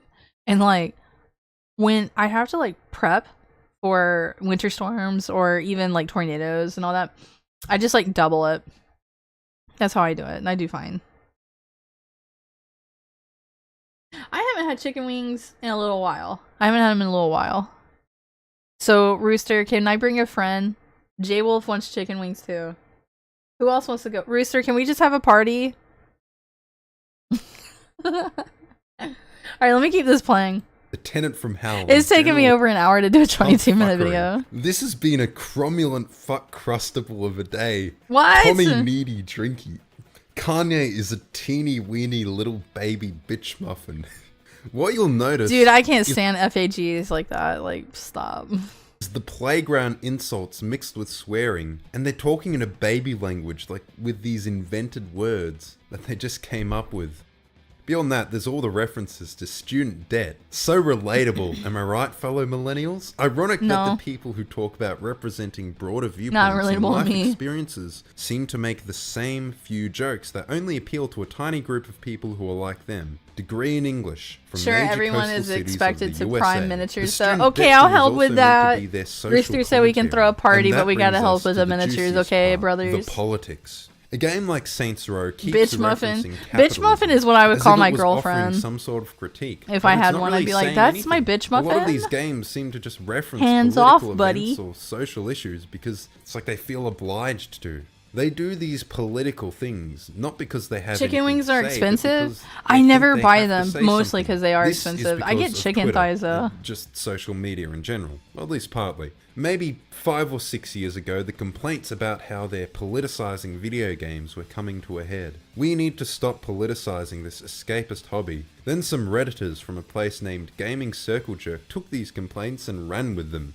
They've been telling their singular joke for like 6 years now. Circle Jerk. Actually, Chud, games have always been political, then showing examples of old games and how they made some political statement. Every meme since then has been some but it's not forced down your throats. Politics? It's also paired with the statement that all art is political, and games, as art, are making a political statement, even if they don't overtly comment on anything. Saying nothing is a sign that you tacitly affirm the status quo. You aren't fighting hard enough against capitalism if you aren't speaking out against it. And it seems that they've reached game devs with this message. I think it's a common enough sentiment that many game devs feel obliged to say something, to make a statement about politics, even when they don't really have anything of value to say. And it shows. Oftentimes these I really wish the Borderlands games, like the newer ones, were actually good. I wanted to like them. It isn't really saying anything. It's just making the references because I guess it looks like that's what people want when you look at social media. Am I right? Do my moots on the Bird app agree with this? We talk about this all the time. Same with Borderlands. It's maybe trying to make a statement about evil corporations. Corporate asshat. But you fight for corporations the whole time. And I just want to take a moment to compare the capital P politics in games versus how old games would present political issues. In all those older games, it was more of an idea that was presented. It was often aware of the nuance, and it didn't force your opinion on the matter. It'd perhaps present you with a choice. It respected your ability to think for yourself. Okay? Modern games don't do that. They tell you what to think. Or modern media. Oh, Tilted, I just caught what you said. I'm sorry. I am sorry if I miss things you guys say. Tilted said, do be careful with the storm. A few MREs might be good purchase for an emergency. I don't know where to get MREs from. But it would be cool to have them. The only time in my life I ever had MREs was a hurricane when I lived in Florida. We had a really bad hurricane. And military personnel was going door to door and just giving me and my childhood neighbors like crates of MREs, and it was really cool. I collected all the like little miniature Tabasco bottles out of them. And an ethical quandary. My Hammer horror movie collection. Oh my god, let's do that. I like that. Horror movies. Let's go. To bring you to you can get MRE from Amazon. Your own beliefs. They're probably expensive though, aren't they? Intelligence. Of course, the writers of those games had intent. They would frame things in such a way that it made their ideology I didn't even know you could really get that on the Amazon. But it'd never force your hand. And it never felt like they were trying to force any message. The political message that could be gleaned from the game arises naturally as a result of the setting. Contrary to what Redditors claim, I thought MREs were pretty good. I mean, some of them were not great, but... It was, first of all, a dumb, absurdly violent, ridiculously bleak game with crazy guns and mutants. Oh wow, Deus Ex devs and writers did their research on conspiracy forums. That's fucking cool. To the contemporary world. It never portrayed communism favorably. It didn't really say much of anything about it. What is that, Metal Gear Solid 2? America and American culture. Oh, Metal Gear Solid 2 did predict. Now compare it to the politics. Some of the future, didn't it? It often feels like a cynical reference to current thing. It's often things which do not suit the setting. It never explores any ideas in depth. It simply tells you things rather than presenting something and allowing you to think about it. I think that's the crux of it. It's about respecting the player's intelligence, allowing you to work things out on your own, to choose for yourself, to come to your own conclusion. Of course, we can't have people making their own choice nowadays. They might make the wrong one. I think condescending sums it up perfectly. They think you're stupid. They're also kind of pretentious. A lot of this political that is true. Like most of these like self-absorbed DEI hire people, like they really, really think that we're the stupid ones. But it's like one tiny argument that can be made that is like, hey, bitch, you who are incompetent, cheap labor replaced a guy who was more skilled at the job, had more wit to him, because he cost too much money to pay to have in this job. Like, we're not the dumb ones. One rule of thumb that I have is that if you are able to have an open-minded conversation with someone, and that person also has an open-minded conversation with you, you're not ideologically captured, you tend to be more able to think on your feet. Oh, Zangra Marsh is reading me. Oh my god, hi! Welcome in!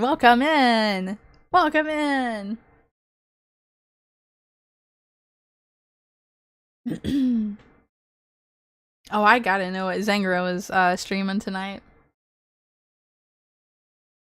Welcome in, Raiders. Zangra, thank you for the raid.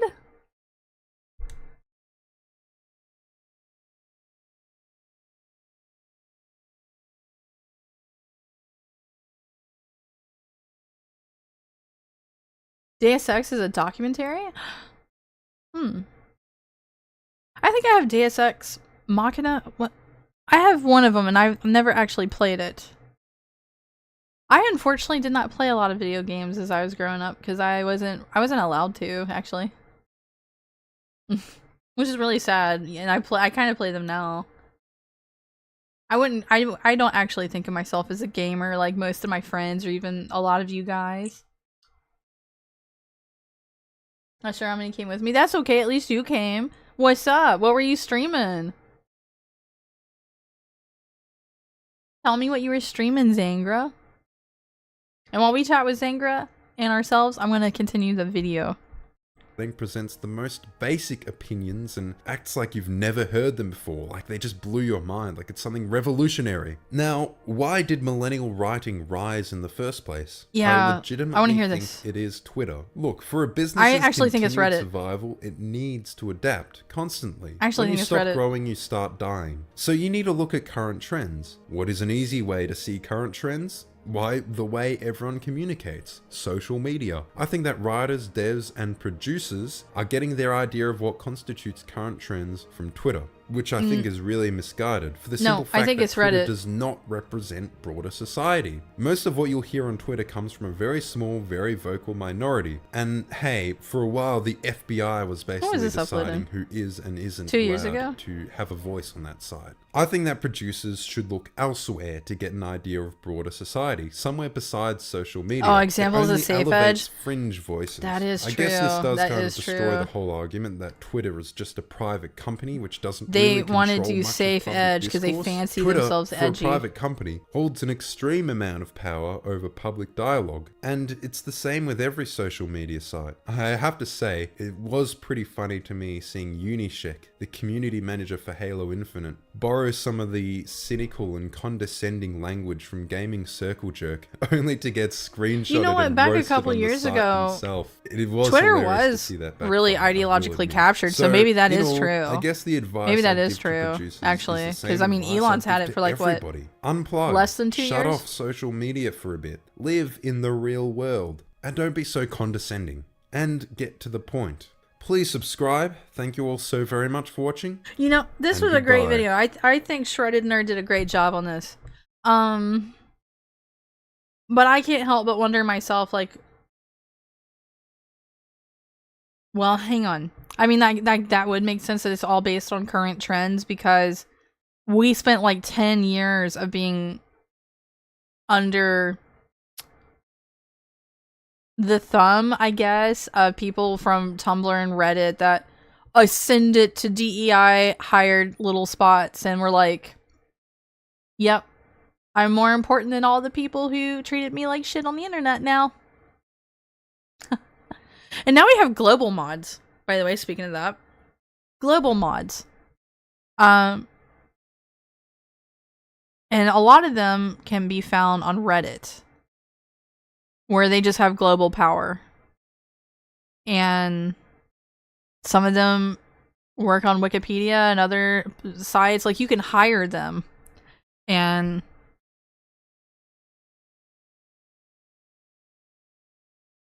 it's just, I don't know. It's just some bullshit, man. It feels like all the internet is just like a Discord server.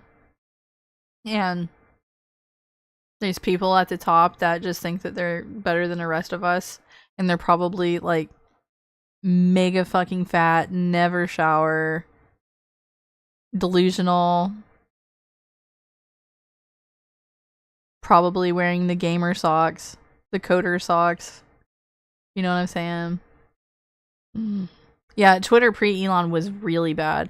I've been banned several times. I have an account that had about 4,000 to 6,000 followers on it that I cannot get back. Like, they will not unban this account. And it is unfortunately because Nick Fuentes was ban evading and he followed me. This is not a Zatris account. This is way before I ever considered VTubing. This was just a regular account I had. And because, like, there was, like, a war going on to, like, find out which one was Nick Fuentes, some of these Twitter mods did is that they just, like, did a massive ban wave of, like, thousands of us that could have been associated with Nick. And I remember that my account was in that. I remember his name was like Brandflakes 5000 or something like that. And here's like all these Zoomers before I knew what Groypers were that were like, that's Nick, that's Nick, that's Nick. And I'm like, why is he following me? But he was trying to follow anybody who had a frog account or a frog profile picture. I had an Ashby. I did not have a frog, but I was still around frogs. And Groypers, unfortunately, were like really stuck in there with the Apu people. And so that account I can't ever get back, and that was why. It's Nick Fuentes' fault. Damn him. It's okay. I've since let it go. But it was still his fault. Yeah, the internet is in its final death throes. I was just thinking that this morning. Offline is the way now. No, it's Apu. Apu is the autistic version of Pepe. It's APU. It's Apu. He's helper Pepe. Like grope people. Yeah. And they're like fucking annoying like that too. Nick tried to dox Murdoch? Hey, I'm not a fan of Fuentes. I don't like Groypers. I think people who try to appeal to that part of the right wing is like not great. I don't think it's good. I don't think listen. We can be fucking over this bullshit in society, but you can't keep hate in your heart. That's going to keep weighing you down. I mean, look at how fucked up the liberals are. Look at their TDS. Look at that willful insanity that they have. I don't want no part of it. I don't want no part of that. Either side. You know. This is how I feel. Grift Fuentes. Now, I mean, that lady that came up to Nick Fuentes' house and all that, he did not deserve all that. That was a wacko bitch, you know? Like, I don't think Fuentes is that terrible of a guy. You know, it's mainly the Groypers. Like, I can give a shit less about what Fuentes is talking about. I don't care. It's just these groypers and whatever. You know. They tend to cannibalize their own too. Like I've seen them like troll the shit out of people who's on their side before, and it's like groypers. The only thing different from them and lefties is that groypers think they found God and they refuse to wear a skirt. Even though some of them are probably femboys. You know. That's the only thing I've ever noticed is the difference between an ultra lefty and a groyper. Is literally that. I don't know. I think the youth is just in full on rebellion and just lost. I don't know.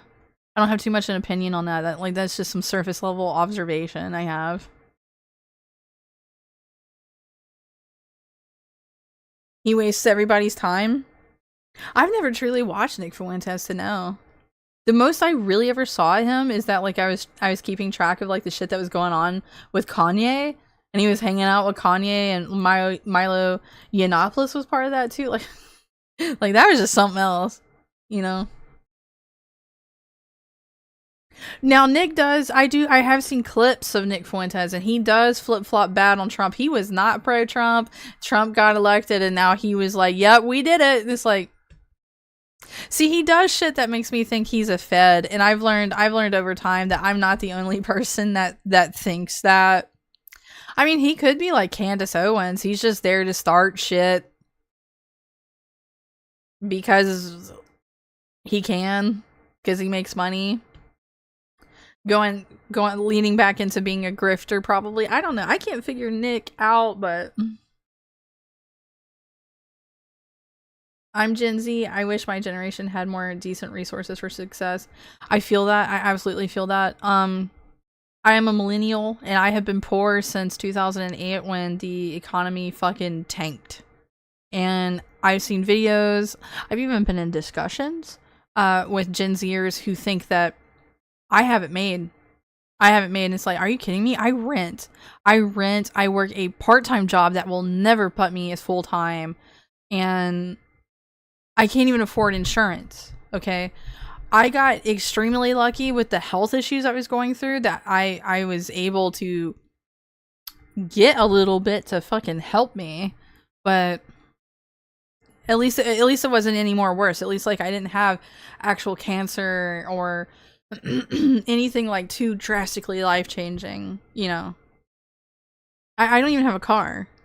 Even if I could drive, because I'm legally blind and it's just safe that I don't. I don't think I could afford insurance on the car unless I got a car that was like 20 years old, which I'm not knocking that. I like them older cars. I think they're cool. You know, and it's just like I'm never going to own a home either. Unfortunately. I've already had to consider alternatives like trying to get a patch of land and putting a shed on it that I can convert. And even then, sheds. Now, it might be the economy currently, but sheds are like thousands and thousands of more dollars than what they were like 10 years ago. And I don't know. Who put who on the map? Nick? I don't know how Nick Fuentes ever got popular. I don't know. Your car's a 2004? That's pretty snazzy. I don't have a car. And at this point, I'm actually scared to drive. Also, Rooster, you have a great night. I saw where you said you gotta head out. Have a great night. Thank you for being here. A gay cat boy? Are you talking about Catboy Kami? You know Catboy Kami streams on Rumble? I never watch his streams. I just caught his name one day. I only know him because like back in like 2016, 2017, he was like all over certain boards on 4chan and they just thought he was hilarious. Which I don't mind edgy humor, you know? I don't mind edgy humor at all. Like if you're gonna fucking do it, don't just drop the N-bomb. Like go full fucking bore. like you know. I may not agree with it, but I like Gypsy Crusader. I love Gypsy. And the story behind why he does what he does is pretty interesting too. You know. I mean, look at Andy No. I feel like this is in the same vein, honestly. Andy No, who's an Asian journalist, he was beat up like nearly to the end of his life by Antifa people, and now he's hell-bent on exposing Antifa. You know, Gypsy Crusader had some shit happen to him that I can't remember the details of, and now he like trolls the shit out of like liberals or black people or whatever. I don't know. And a lot of people will just scream like, oh, you know, racism or like right wing, and it's like a lot of times you're dealing with people who are just sick of the bullshit that they have been dealt at the hands of other people. You know, it's like, well, that's not an excuse to be racist. And it's like, well, a lot of times people that you're calling racist are not actually racist. They just think you're fucking stupid. And I'm one of those, you know. I've learned over time that like the most of society, the most of the West is dumb as fuck. You know, and it is disheartening. Damn, I'm being a downer, you guys. We need to talk about book talk. We gotta go into book talk. Hey, Coin Op, thank you. I've been back for like what, a week now? A week? And it has been a good time. It has been a good time. I'm so happy to be back. And I got new plans. I'm uploading thanks to Mars, my editor. Shout out to Mars one more time. Happy Mars, our resident Happy Mars, editing for me. I'm now uploading videos on YouTube. So hopefully I can grow my YouTube channel, you guys. We're gonna have to do like a little celebration whenever I finally get monetized on YouTube. Oh my god. Help me save money so I can go buy land. Yes, a lot of people drive insane. Yeah. It's hard to just live an average life. And Kite, even when you want to, like, there's people who don't want you to do that because they don't have a fucking normal life. You know? Triumvirate! Hello, brother! Over on YouTube, only way I'll ever afford a home I want to live in is inheritance. Well, listen here, brother. Let me tell you something. Don't ever let your parents sell. If that is so the case, I unfortunately I didn't get to inherit nothing. I don't really have a family or anything like that, and I'm not trying to be a downer. I'm trying to be real with you guys, okay? Hold on to what you got. You know.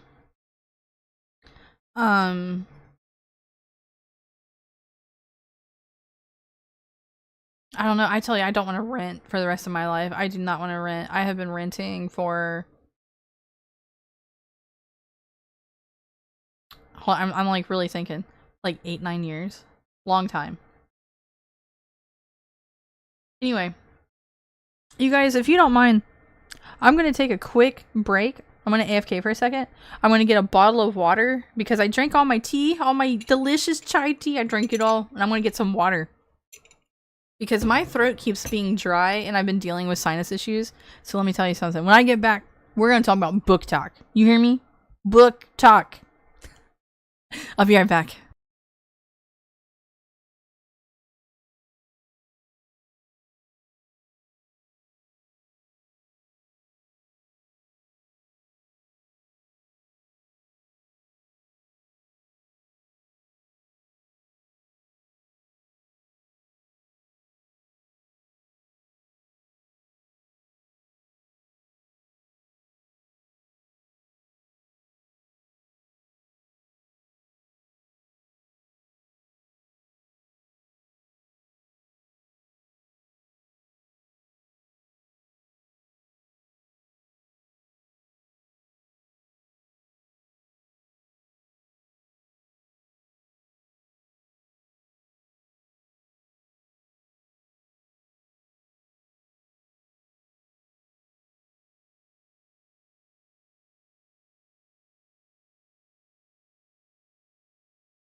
Excuse me, did you miss me? I'm sorry. I had to step away like that. Renting is horrid? Yes. Oh, cheers, guys. Got me some cold, great value brand water. Hopefully it's actually purified. I don't believe it. I mean, it's still gonna have fluoride and shit in it, isn't it? Anyway, guys, can we talk about book talk? I think it's time.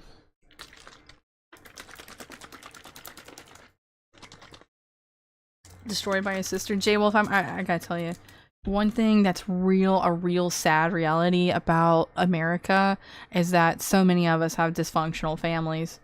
And too many of us have that one relative that's hell-bent on destroying shit. When it comes to like the housing, stealing your inheritance or something like that, which I won't go into it, but that happened to me. So, you know, let's talk about book talk. I love real talk with you guys. You missed me. Kite! I missed you guys too. I was very quick about it. I was very quick about it. I'm actually shaking this up, by the way. I have these strawberry lemonade natural flavor packets. I just feel like having something sweet. They don't have any sugar in them. They're 10 calories, but I just love them.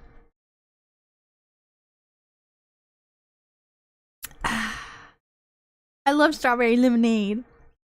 Anyway, now you guys know.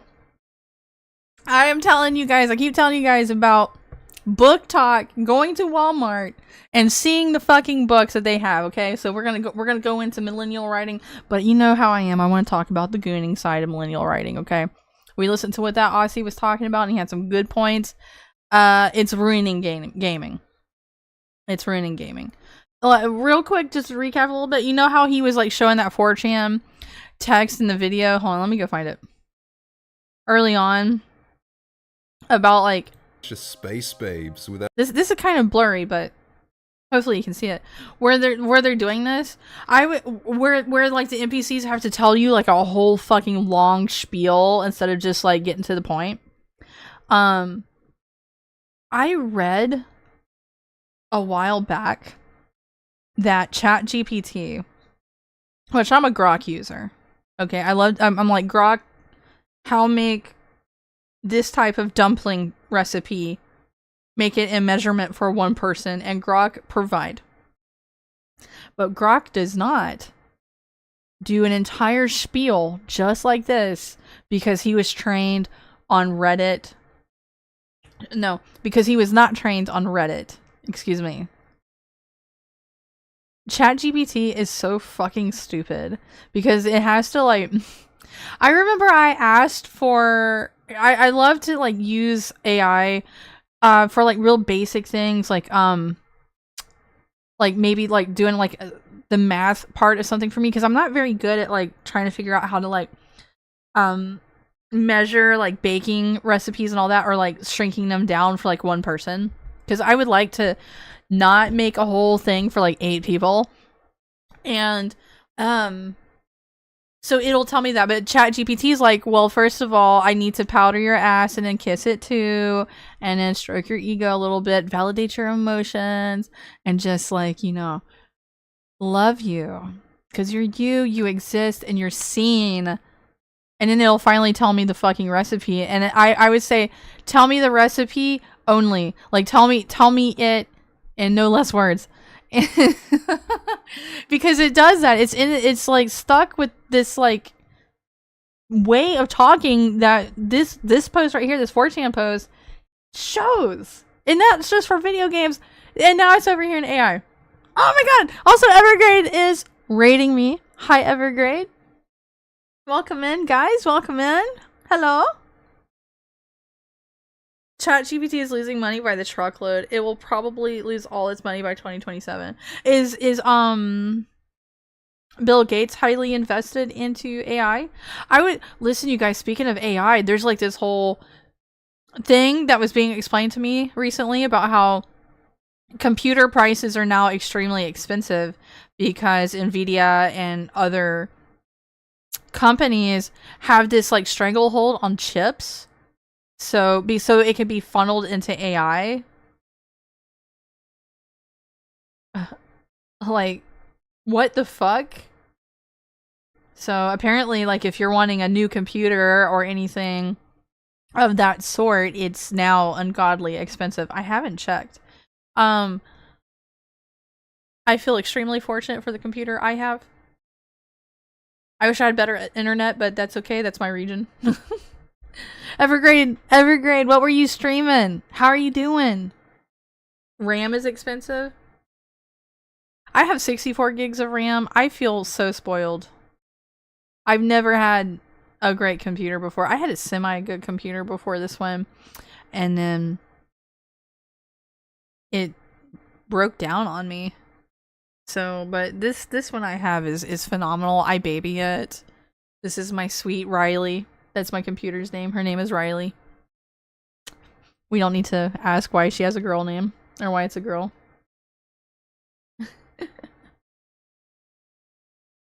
Does Bezos really want you to rent computers? I mean, they probably thought about that for sure. Yeah, I saw gold and silver. Silver in particular has gone up, and I regret not investing in it. I actually don't understand investing in stocks and all that, but I feel like I'm like really missing out by not learning it. I don't understand it though. I'm fortunate I have decent RAM, and most games I play are low power. One benefit of retro gaming and emulation. That's right.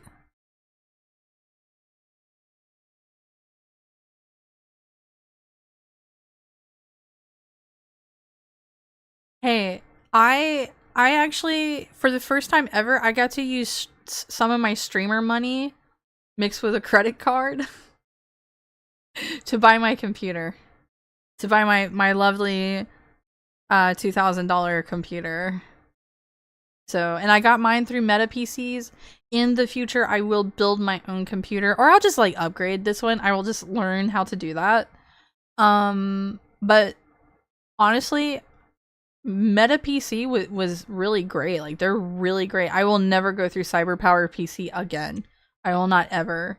And I don't recommend any of you do it either. I definitely recommend Meta. If you don't want to build your own computer because you don't know how, you don't have any prowess of it, like me, Meta is where it's at. But in the future, I will just like upgrade pieces of this as it needs. Has been solid. Dude, they're also really sweet. I told them, like, when I was ordering this computer, there was like this like optional like note thing where I could just leave a note for them, and I told them that I really love them and sweet things, and they drew like a heart and a smiley face on my PC box, on the cardboard box. And I got like a lot of candy. They give you like free candy. Costco. I'm a streamer, so if I wasn't streaming, I'd probably just have like a shitty little $80 Chromebook, to be honest with you. Well, I don't know. I'd probably have like just something like real basic that could play like one game. But yeah, I had to actually, that's why I took streamer money. Like, when I spend money out of the funds that you guys very kindly give me, I make sure that goes like right back into like what I'm doing. Which there's some stuff that like I need to go ahead and upgrade, like I want to get an actual official chibi model, and I want to, I don't know, make merch finally. That would be kind of nice, right? Anyway, let's talk about book talk. We're gonna go over 10 o'clock, and that's totally fine. I don't have to be up too early tomorrow, because sometimes I gotta be up at like 5-6 a.m. But I don't have to get going until like 7 or no. I'll have to get going till like 8, so it's okay. We're hanging out. Ziggy's the woman hack of being nice to men. I just wanted to be real sweet with them. It's two dudes, as far as I understand. It's two guys that run Meta, and I think that they are really cool. I love like when they're like being fun on social media and stuff, and so like I just wanted to say some sweet stuff to them. And I actually kept the box my computer came in because they drew the heart and the smiley face on it. I actually kept it, and I store a lot of like my fabric and yarn for crafting inside of it, and it sits inside of my closet. I just kept it. Because it was so special to me. Anyway, book talk. Let's go. I keep talking over myself. Anyway, this person here, I don't know who they are. Christian Hines. Get above my head there. This person, this brother has posted a picture of, I don't know where this is at. I'm gonna guess like Books A Million or something like that. It's some bookstore. But this is also the very books that you would find in Walmart that I'm always talking about. Okay, by the kids section. So get a gander of what these look like. Okay, guys, this is the woman gooning books. Okay, this is them. This is what they look like. Look at the colorful paper edging. Look at these covers. Here's what some of them say. We got House of Sky and Breath, The Assassin's Blade. Oh, this is all the same lady. This is Sarah J. Maas or whatever. Queen of Shadows, Empire of Storms, Tower of Dawn. Those seem kind of okay, right? Let's see what we got down here. What can I actually read? Kingdom of Ash Behooved. House of Striking Oaths. Like, you want to think they sound cool until you get into their contents. He's got another picture here. What's this? At the very back of the store is a small corner of history, philosophy, and politics, and some lib intentionally flipped around all books from Victor Davis Hanson. I actually don't know who that is. And Charlie Kirk. Oh, really? Oh, I see Charlie there.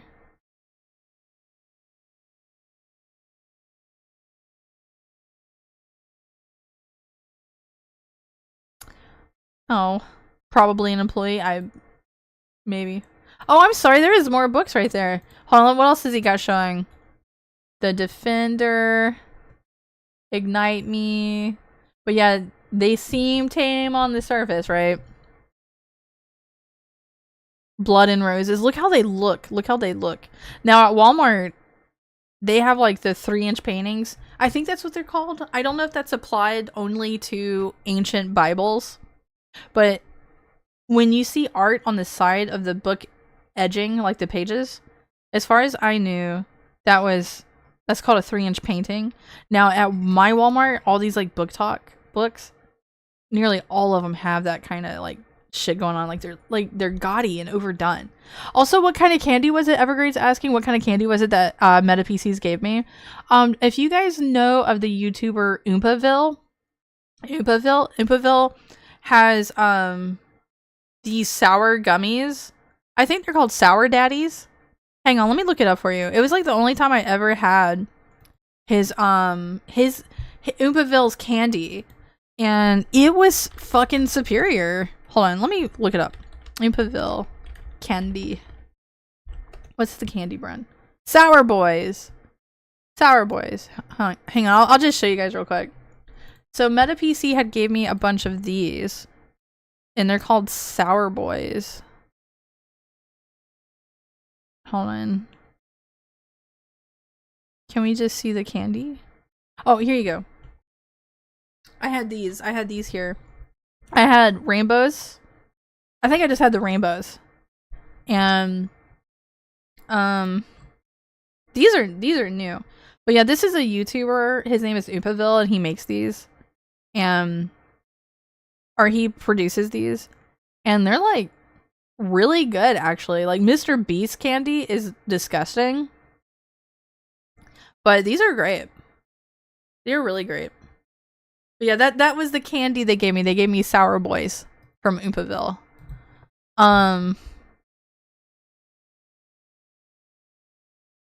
What's VDH?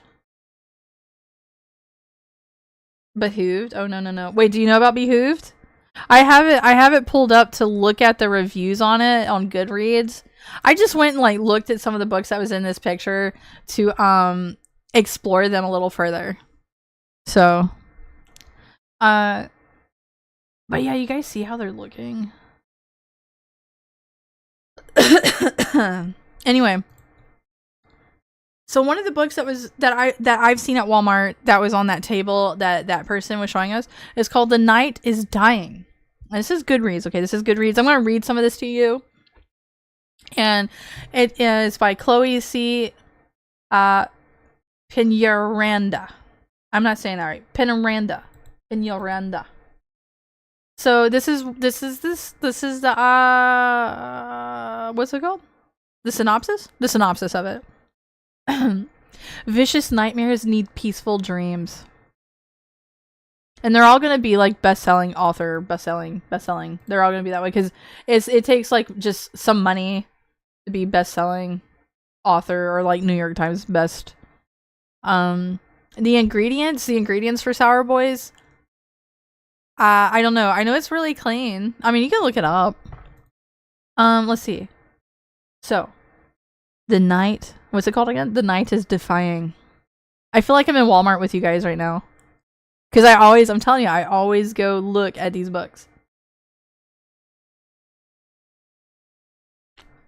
If it's called Goodreads, then why is there only bad? I don't know. Women. It's women. Victor Davis Hansen, cringe. Zyocon talking head. Oh, really? I didn't even know. I still don't fully even know. He sounds like somebody I don't care about. Anyway. Shaken from the aftermath of the Liber Tatum, the newly found star maiden Astrea? I think it's Astrea. Astrea is determined to keep her freedom, even at cost of betraying her heart. But time is running out to recover her memories with the whole it will unveil. What the fuck am I reading? But time is running out to recover her memories with the whole it will unveil her killer. Embarking on a journey to discover her past, Astrea's awakening power spins the hourglass on a history threatening to repeat itself. While Night, spelled with a Y, N-Y-T-E, Night, tries to regain control of the vampires hungry for bloodshed, a sinister plan by his brother to overthrow him sparks a dangerous feud. But are they willing to wear the blood of their kin to see it through? Guys, I hate this. For nothing in the past ever stays buried. Friends have turned into foes, brothers have turned into enemies, and what was written in the stars long ago ignites again in two hearts that were never meant to be. Letting Astrea go would save the world from darkness, but Night is no hero. It seems no monster is heartless and no angel is without sin.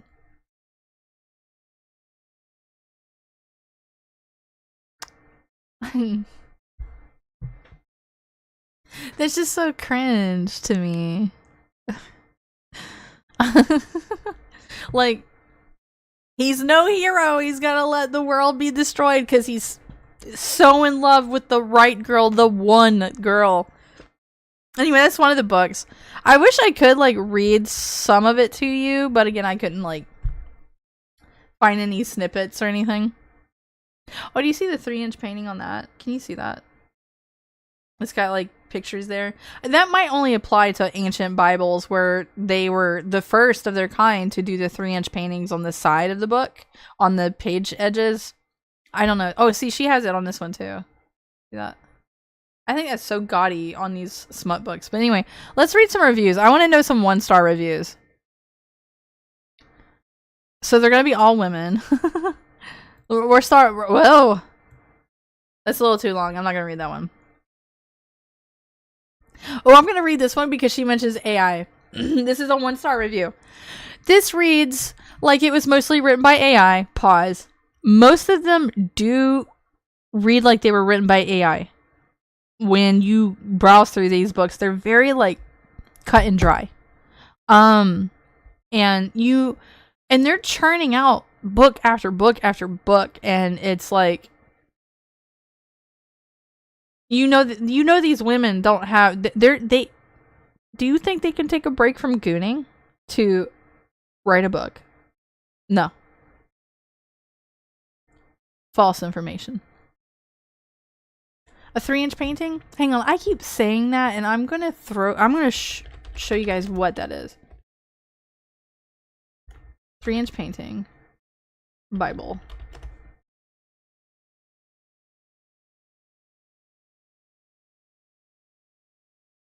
Because it started with these antique Bibles. Hang on. I'm going to show it to you guys because I want you to know. I love Bibles. I got to say this all the time in case there's any people here. I am not into organized religion. I'm not necessarily a Christian, but I like Bibles a lot and I like the Christian aesthetic a lot. Hang on.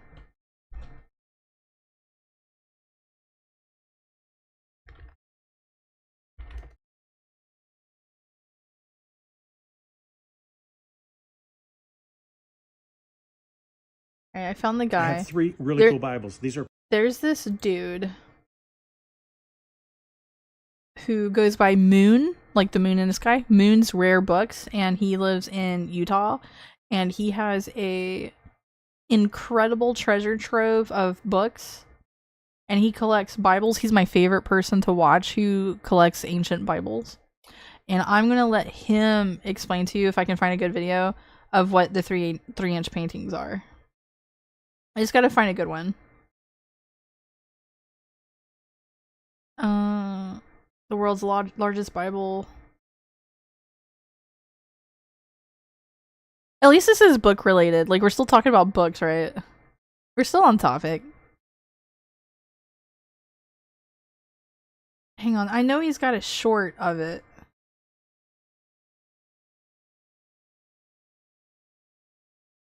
You're not going to believe this. Hang on. This is the original OG copy of.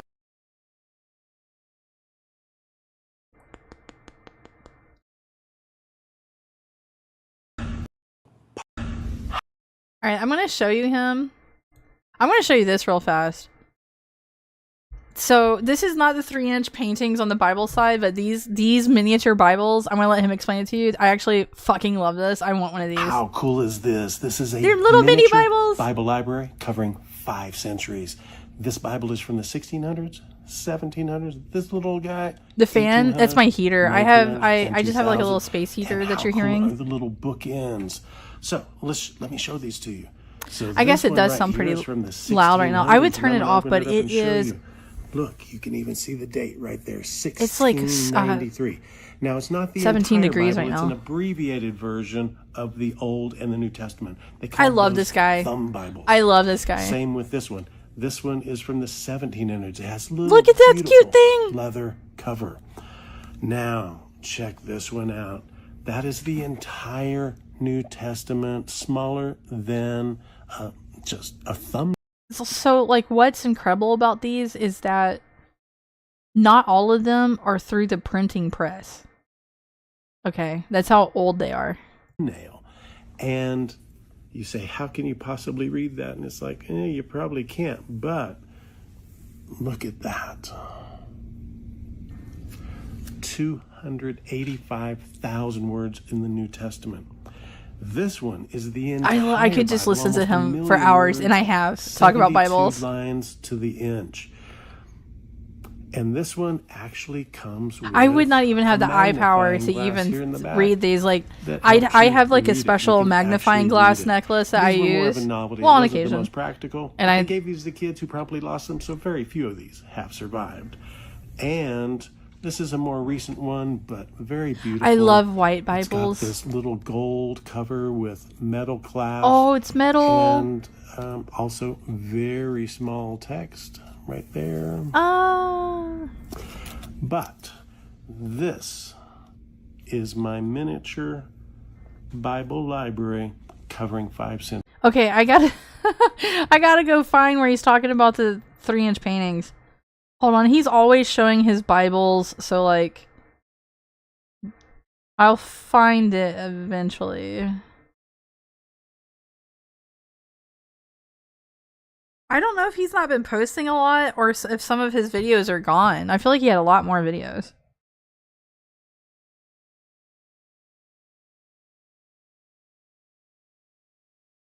Oh, this one's really cool. I know we're straying so far off topic, but he has the Malleus Maleficarum, which is the witch hammer. The witch hammer. This is what inspired the witch hunts. Okay, and he's holding it right there. So I won't like deviate too far into this, but he's holding the Malleus Maleficarum. It's right there. This was a very depraved book. Oh my very god! How fucking crazy would it be to have that? Of the people who were accused of witchcraft were women. Path routes. Hi. Thank you for the raid. Welcome in, raiders. Welcome in. I am very far off topic. We're supposed to be talking about book talk, but I wanted to talk about a dude who collects really rare Bibles, who's one of my favorite YouTubers. Yes, he has the Malleus Maleficarum. Tens of oh my of people god! Were put to death who were accused of witchcraft. Now, if that wasn't bad enough, by the time you these are his Bibles back here. Late 1500s, you have King James. Some of them. He felt that witches were trying to kill him. Path, what were you streaming tonight? Thank you so much for the raid. What were you streaming? And he felt that they conjured up a storm that tried to demonology. So this is the demonology. It's broken into 3 parts. The first. I would have this too. Look at that beautiful thing. That's a tome. All right, let me go back. I'm still trying to find where he's showing his Bibles.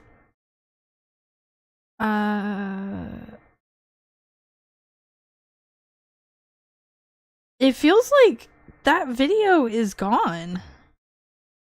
Because he had one that was specifically about his Bibles. Let me look in his shorts. Oh, he doesn't just collect Bibles, by the way. Like, he's got, like, tons of other cool shit. Star Wars. Oh, here's his large Bible. I love the big Bible. It's time for some really cool trivia. Hang on. Did it mess me up? Hang on. This is sometimes, like, my YouTube will not go to the short I clicked on. I get asked all the time, what's my favorite Bible? And I have over 400 Bibles covering 6 centuries. Woo! This really is at the top of the Art list. stream for just your because VTuber of the background? crazy That's a story lot that of goes with fun. it. The most printed That's a lot book of fun. in the history of the world is the I wish Bible. I was an artist. The I most cannot do printed art. version of the Bible is the King James Bible, and a first edition of the King You James made some Bible beef jerky is fox night? That's 1611. nice. This Bible was printed a year later. It does count, but this dingoes. is actually a King Hang on. James Bible. that I was love bound for these, like- King James. This is KJ. Oh, King I love James, these King like James, bound by wooden John Bateman, the cases royal that he bookbinder. makes for them. Look at that. Or has made for them. He is so That serious business. Is absolutely Look at that one of my beautiful favorite thing. Books. Just a beautiful personal To hold that, copy to of hold the King James so Bible, much history printed because it's so for old. The king, who was really the guy who commissioned it and authorized the printing of a new edition of the Bible in the early 1600s. First edition was Oh, look at 1611. that! Look This at came out that the very next year. detailing. Personal copy of King James. I get asked all. No, it's not. Yeah, he's got like some Tolkien stuff too. Hang on. I am looking for him talking about the 3-inch painting so you can know what that is and where it came from. But it's kind of looking like some of his Bible videos are not up anymore.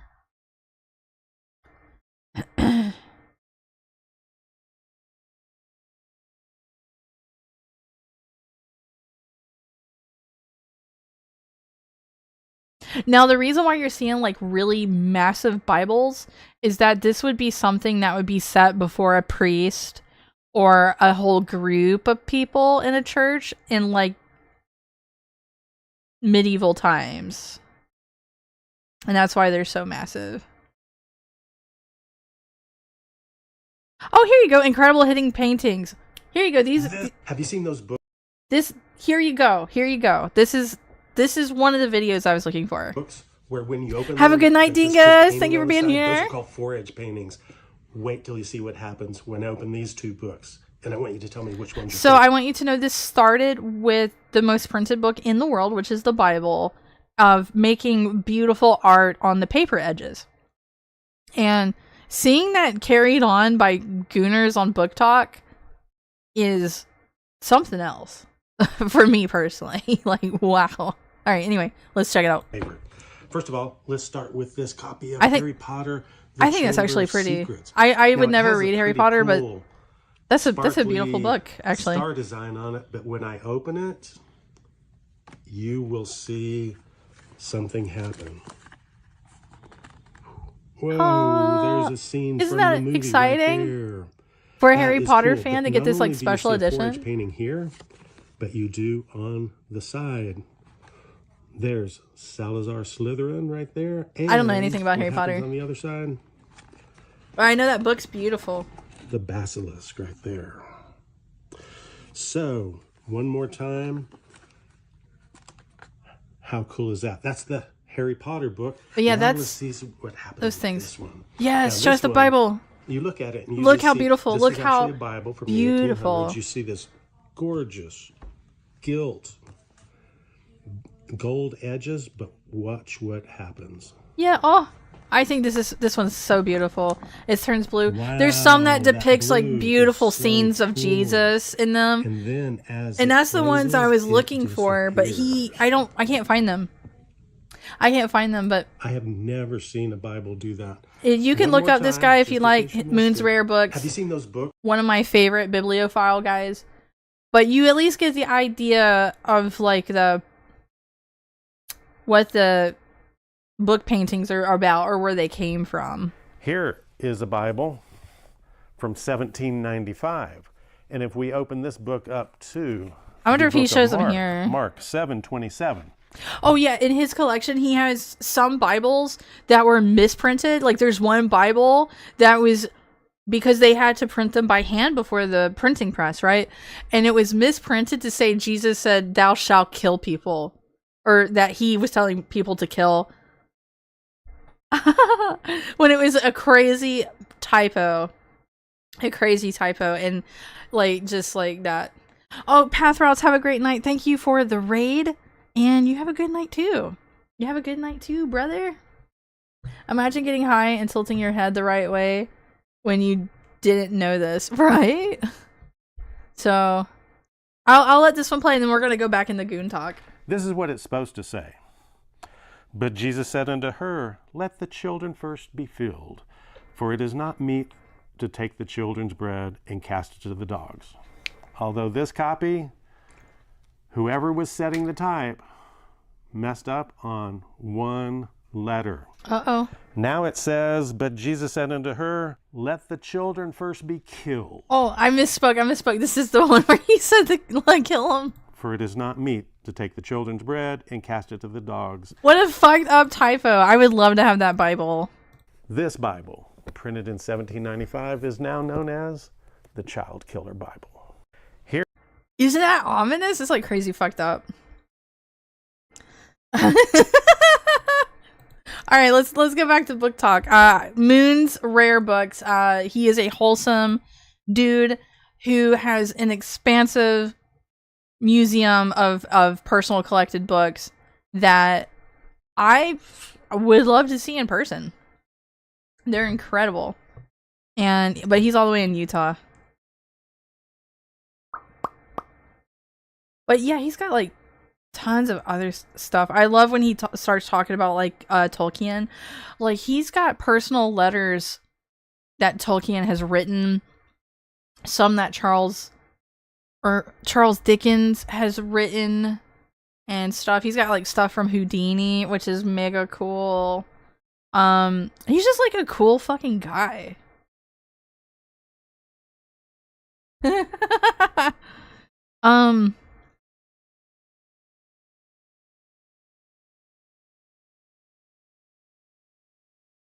Yeah, some of his videos are gone.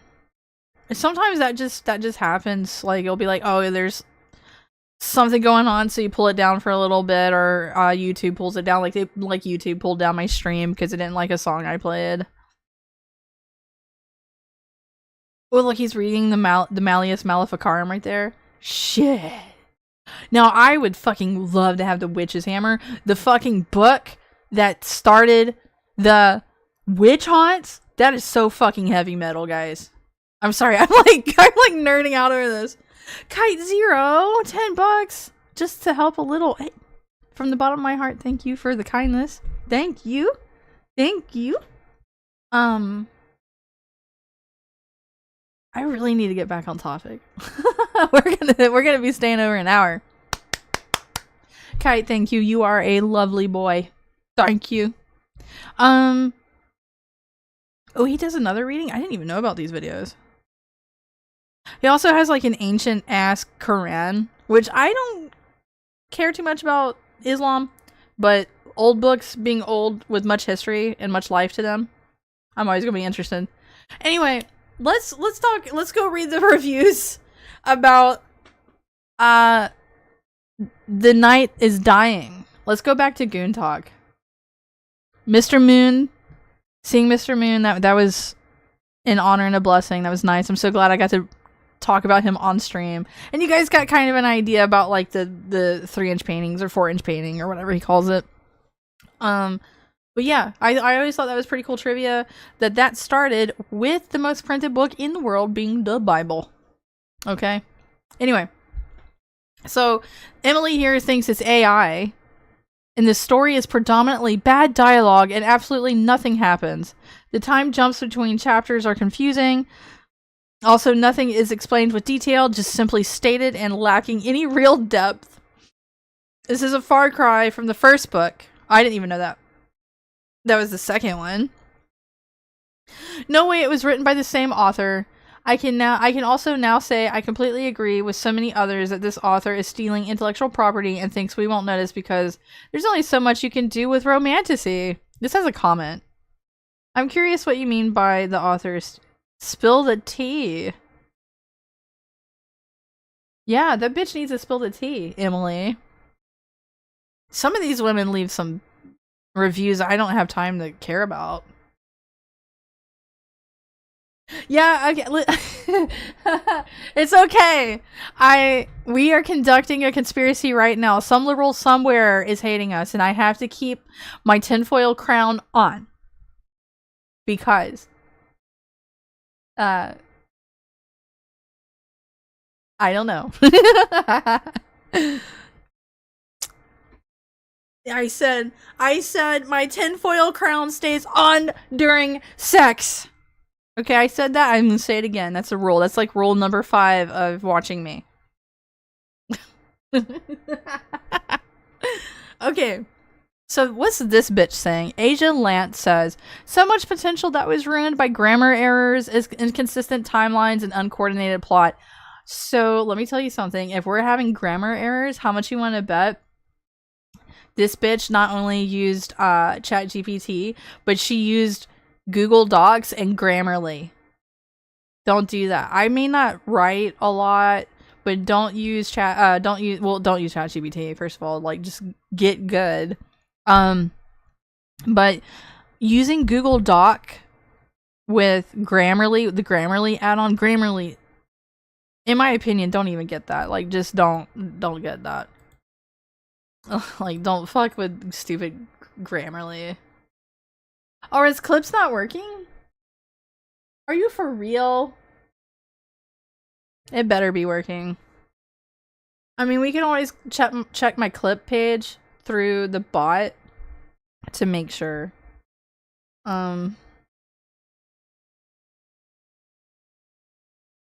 Which we can do that here. Is it working? A minute ago. Hey, it worked. It didn't show up in chat, but I see it. I see it there. This is my clips, by the way, from the Rumble bot. There is like an a site you can go to just see like every clip that you guys have ever clipped of me, which is very lovely. All right, back to business. Where is that? What the fuck is Grammarly? It tells you how to phrase your writing. Yeah, it's an add-on that you mainly would use if you're sending like business emails, but there's so many people who write like fan fiction and shit like that, like on the internet, like Wattpad type people who will use it to write out like their,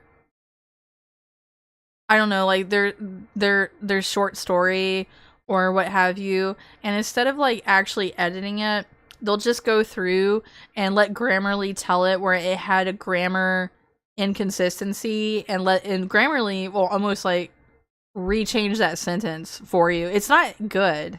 It's only good on the fly when you're writing like a business email, because that's what it's for. I'm also going to venture to assume if this girl is actually, which many of them are using ChatGPT, that that's also not going to be a good stand-in editor either. J Wolf, you have a great night. Thank you for hanging out. Have a great night. Let's see. Sadly cannot finish this book. I got 29% into this book. Just 29%, huh? Which is 130 pages. The plot was boring and the main characters were annoying in my opinion. I also didn't like how much unneeded spice was in this book. I don't typically like books with spice. Oh, what does she mean spice? Now, I have picked this up at Walmart and like flipped through it before, but I cannot remember anything I read. It helps you write bullshit. Yeah. I tried getting Grok to help me edit, and all its suggestions were horrible. Yeah. From where I've seen people on like Reddit and other places use admit to using Grammarly and using ChatGPT, that's how I learned that they are not great. And, yeah. And I try to use AI only for small things, again, like recipes.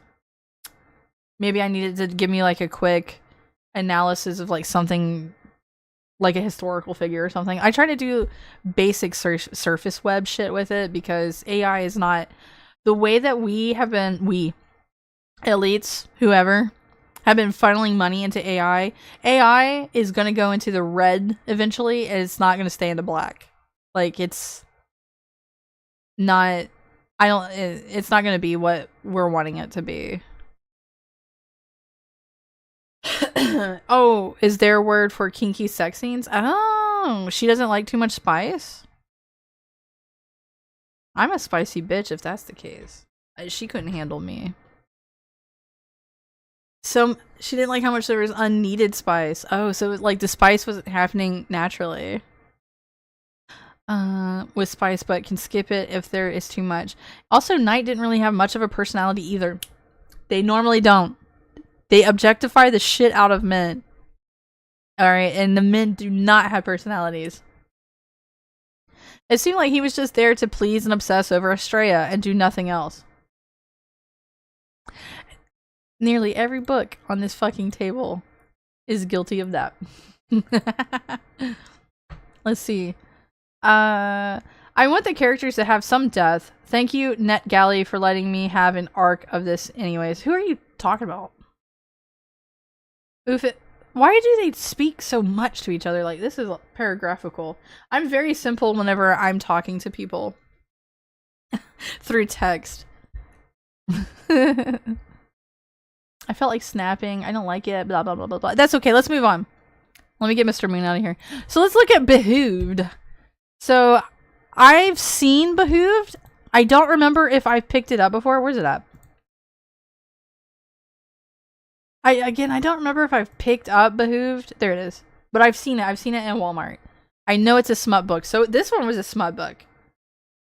Alright. As you saw, there was a lot of spice. Okay. Behooved is also one of them. But I can't remember what was in it. Alright, so this says Bianca knows her duty comes before her heart. So when the threat of war looms, she agrees to marry the neighboring kingdom's heir. But not all royal weddings are a fairy tale. And Prince Eric, Bianca's betrothed? Is that what that says? Bianca's betrothed is cold, aloof, and seems to hate her on sight. Oh, she can change him, right? She can change him. We know that pussy grip. Bianca's pussy gripping. To make matters worse, on their wedding night, an assassination attempt goes awry. Oh, whoopsie daisy, it didn't kill him. Oops. Leaving Eric magically transformed into a horse.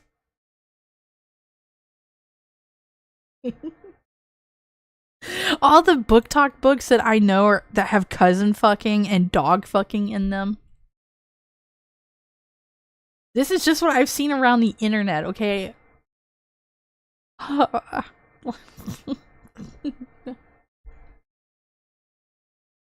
Betrothed? Oh. I'm sorry, Sledge. Sledge didn't like what I said. Hey. Who's to say Bianca's pussy's not gripping? Okay. It's gripping horsecock.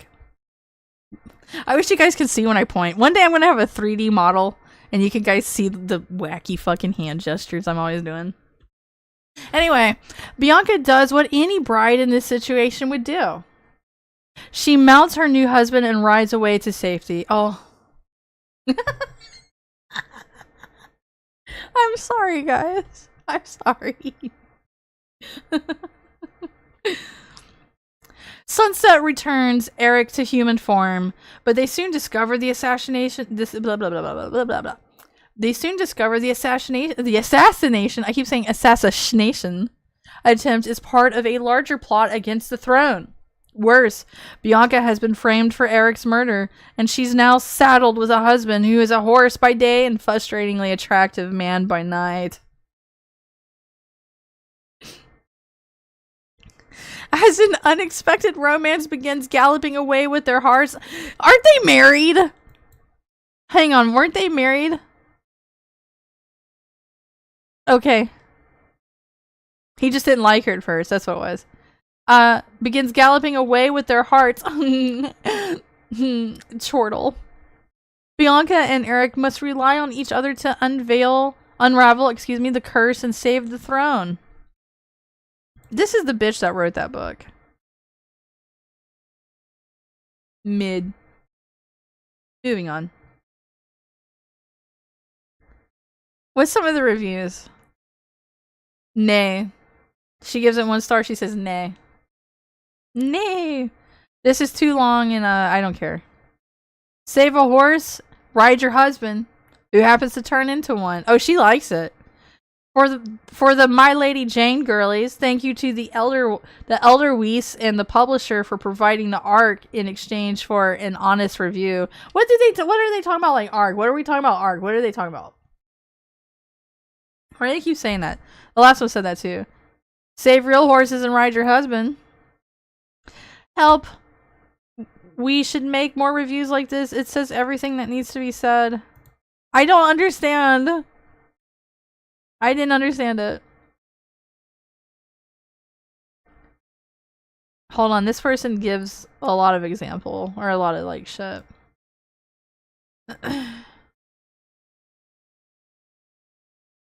So the plot summary, hold on, let's read the I'm gonna at least read the plot summary this girl gives us. Elderwise? I've always heard it pronounced Elderweiss. And it's probably Elderwise. But I don't know, I'm probably around like a bunch of like northern Dutch people in America, if you will.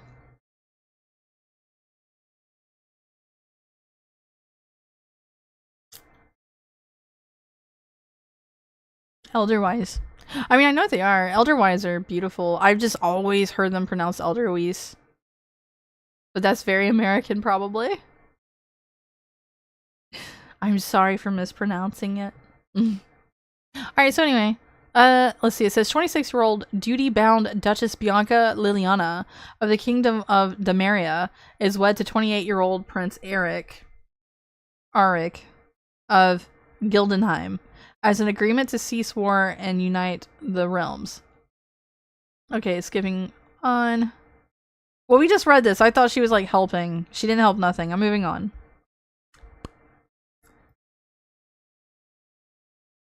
For the audio arc. See, they keep saying arc. I don't know what that means. I don't come to good reads ever. The premise here that I was drawn to was an arranged marriage between two people. Oh, you think that's sexy? You like that? I'm trying to find a review that's not massive. Hold on. This book has a big sad sigh for me. How amazing is that cover and premise? You think that cover's amazing?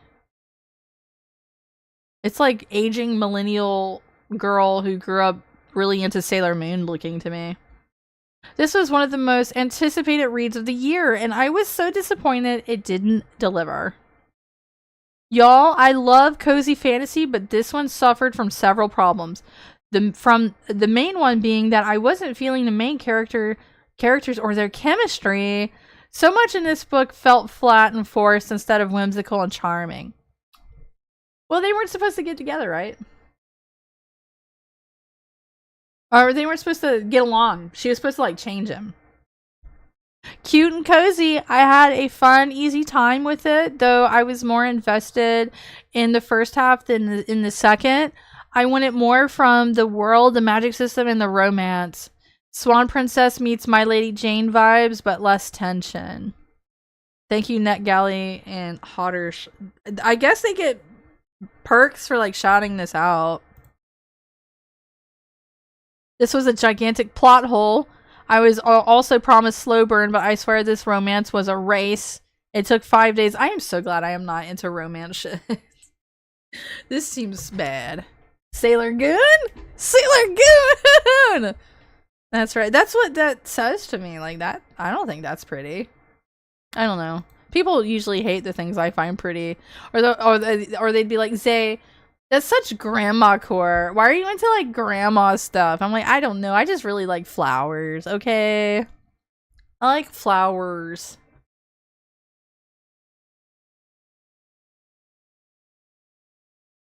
I actually want to read what Megan here is saying. Hang on, let's read it. This started out as a cute fairy tale with a gentle FMC, but the tone completely shifted at chapter 6. I guess that means female main character. The female main character was completely inconsistent. She was so dramatic, and not the funny kind of dramatic, because she was serious. One chapter she was saying she didn't care if he hated her because she was just fulfilling her duty, and the next chapter she was like crying and angry, and the miscommunication, oh my god. Why did no one ask questions? So many things didn't make sense. I love cozy fantasy, but that doesn't mean they need to be nonsensical. And the assassination mystery, we had met 3 characters. It couldn't be more obvious even if it tried. Look, I tried to turn my brain off at some point, but evidently, even if it's a just for fun book, it needs to make sense or be a little bit believable at least.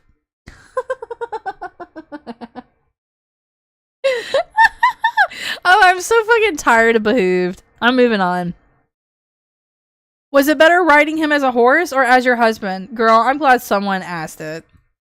I imagine she did fuck him. I don't know. There's usually a lot of spice in these books. Oh, so just like a real woman. I like romance slice of life manga. I like the manga, and I like the anime as well. I love it. If I want to get romance, like, that's where I do it. I like what Japan produces more than anything. So I got one that is the most egregious of them all. Not that I've seen. That I've had in my hands and that I've read through a few times over my course of going to Walmart during sensory hours, okay? Early in the morning. And reading them out loud.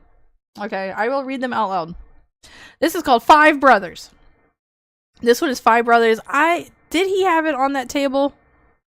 I don't think he did, but this is one that I'm a little familiar with. I have not read it. I've only read parts of it. But this book is a testament. This is a prime example of these books that these women write where men are just objectified. They're just objects. They're just there to pine over the woman. Okay? And how generic they are. This woman, Penelope Douglas, names these dudes as if they're racehorses or something. Okay? Like, that is just how, like, the men are there to serve dick and emotion. Nothing else. Like, I'm sorry, boy. Your job is to provide dick and appease my ego. Otherwise, you must feed and take care of yourself and do whatever. Like, that's how they act about it. So let me, this one is called Five Brothers. Five Brothers. It is in Walmart. I will probably go see it in the fucking morning when I go prep for the storm. Okay. Here we go.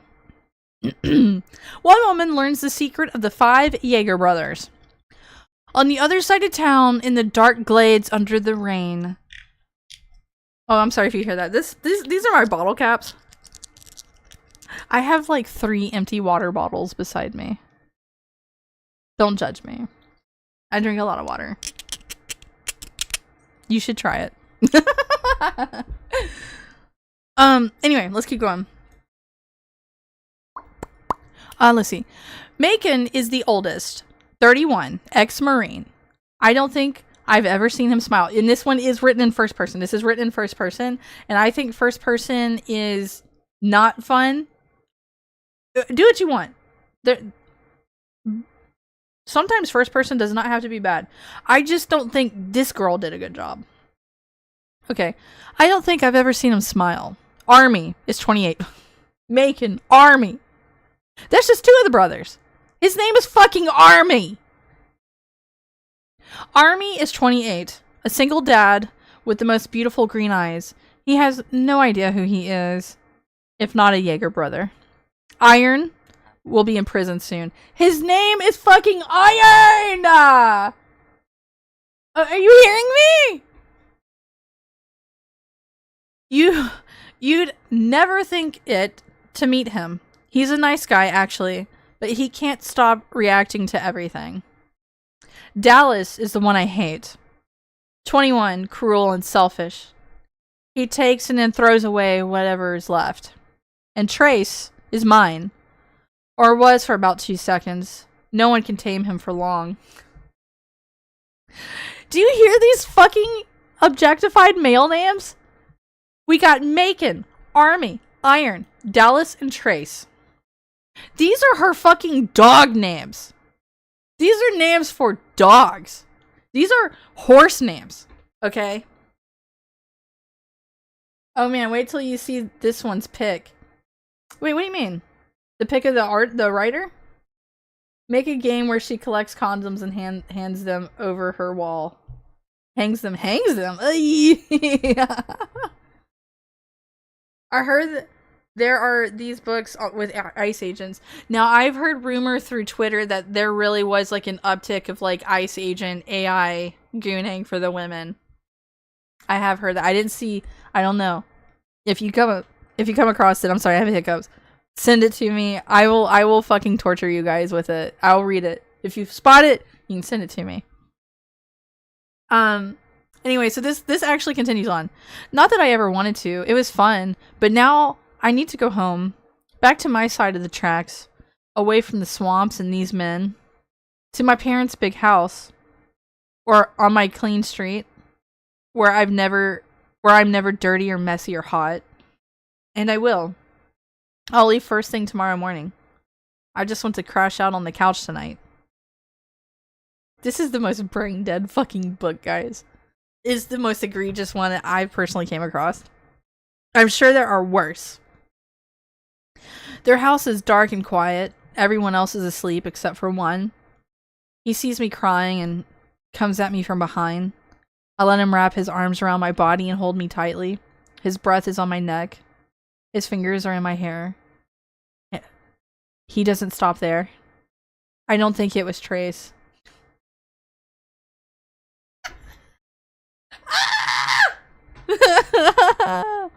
Oh my god, this is what she looks like. This is the first time I've seen her. Sometimes they do include pictures of them like on the like book jacket.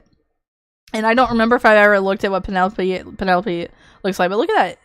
New York Best Times or whatever. Is she New York bestseller? They normally tend to be. Oh, let me see.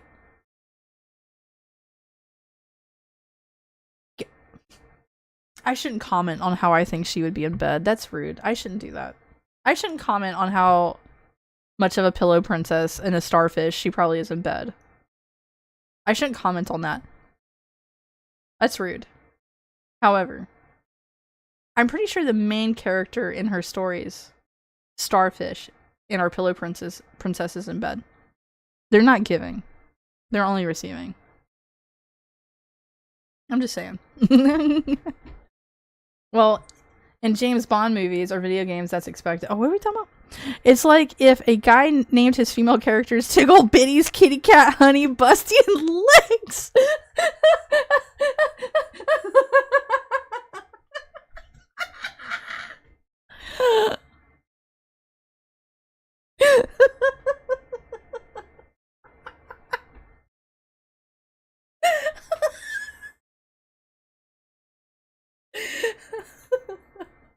We need to bring misogyny back. Kitty Cat, Honey, Busty, Legs.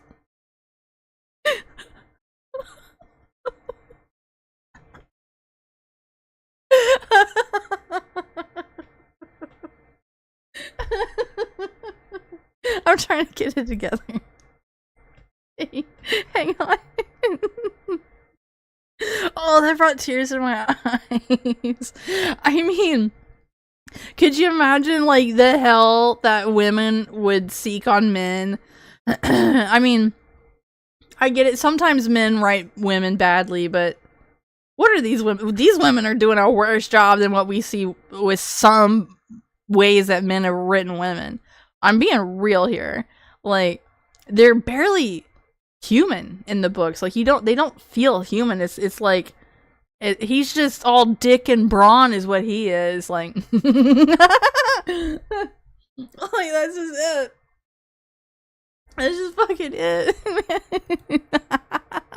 If they're allowed to do this, then we should be allowed to have these transparent female characters. I don't mind having a fucking bimbo in a story. That's alright. A dumb blonde bimbo. Whatever. I don't care. I don't care about representation. But if they're gonna make these fucking rules and they're over here objectifying men, well, I'm gonna hold them accountable. Anyway, I want to see some reviews for this one, because this fucking book, I love to, like, go open a random page on it. I love it. I'm gonna do it in the morning too. You wanna bet? I'm gonna do it.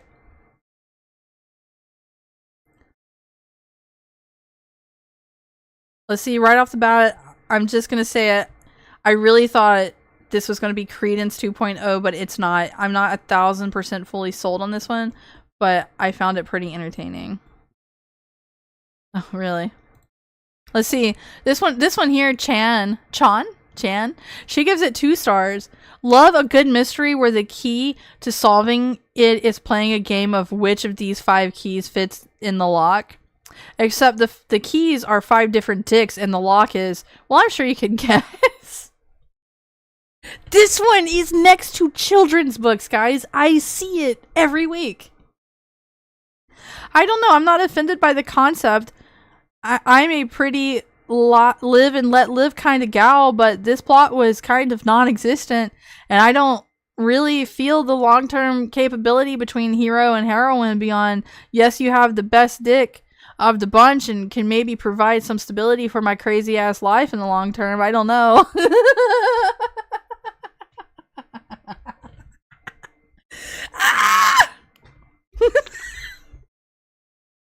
These women are on something else, brothers. I don't even know.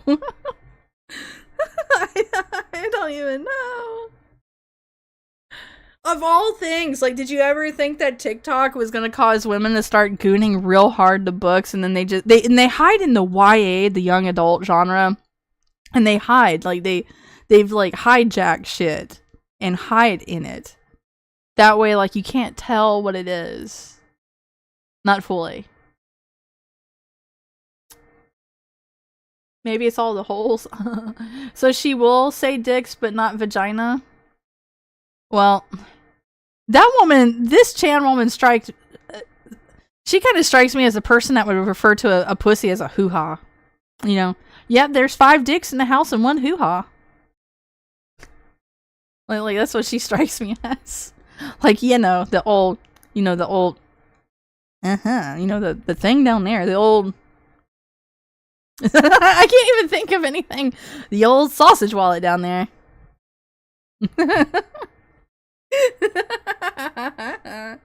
Let's see. This person, Tally, says, this book was truly fucking awful. Like, why is an 18-year-old a therapist to these grown men? And then the plot, the sex in the cop car. I read this book because Penelope Douglas was one of the authors that reintroduced me to reading, but man, do I regret it. This book truly pissed me off. And then all the random heartfelt conversations at weird times. Don't get me wrong, I love a reverse harem, but this? They are treating her so horribly and she's just going from room to room fucking them.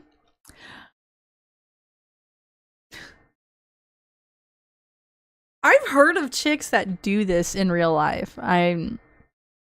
They come into a boy group and they fuck them all and all the other dudes don't even know it.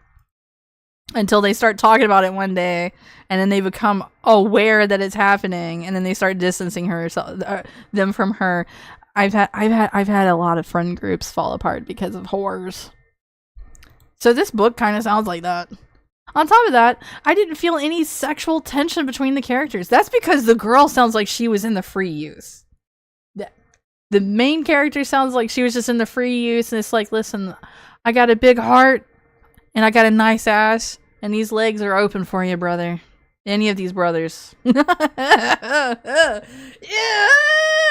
I'm sorry, it's like really disgusting to me. Well, it's really disgusting to me. This review is all over the place, and that's because I edit it once. I think of something else that made me mad. Bitch, it's cool. I get it. You wasted your time on it, and you can't get that time back. I get it. Okay. It is getting really late. I should actually wrap it up because I do have to be up kind of early. I got this right here. This is a 37-minute video that's called The Absolute Degeneracy of Modern Writing. And I'm going to tell you what, because I took so much time tonight and I am so stuck on this book talk topic.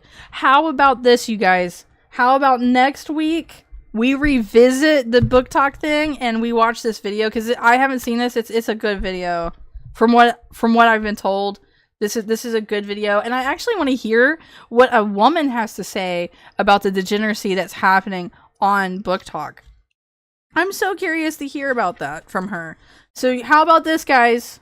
How about this? Next week, more Book Talk. How about that? I already want to react to some home math videos. I'd love to watch home math with you guys. I want to do that next week, though. You feeling that? You like that? You like it? You sound good? We will definitely do more book talk next week. And so how about like next Tuesday? Hold on, we're plotting. Listen, we're making plans to get together, guys. How about next Tuesday? We do more book talk. I react to this video and stuff that you guys want to send me. I'll react to it too. And I'll include more book talk stuff. I'll also try looking for more excerpts of the books online so I can like expose you guys to this stuff. Hold on, I'm going to call this Book Talk 2.0 Part 2. Yeah, I would watch this. I had every intention to, but like I had more important things happen.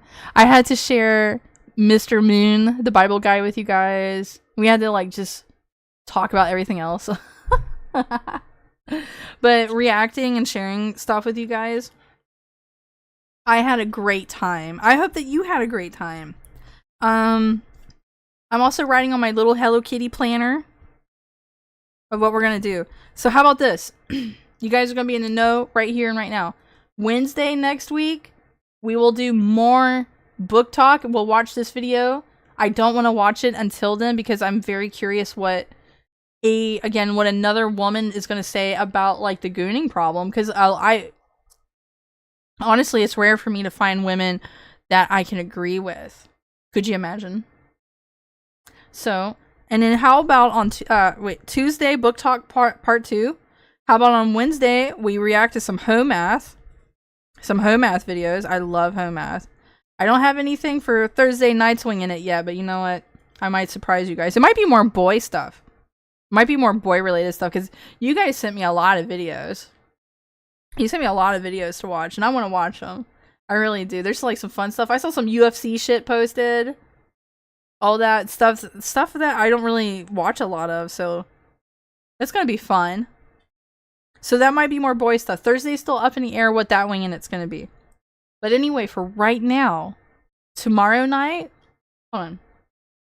Let's go over here.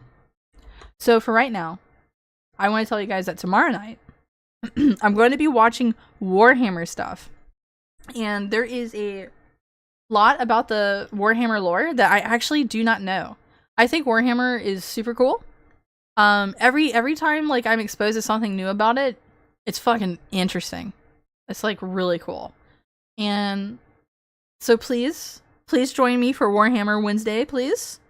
And if we have a great time with Warhammer, I will watch more Warhammer stuff with you guys. I really will. I got like my friend Brock sent me a 2-hour video that I don't know if I'm going to watch that one. I do have like a lot of Warhammer videos that some of my Warhammer nerd friends sent me. But there's this one that's like comprehensive that I really want to check out. So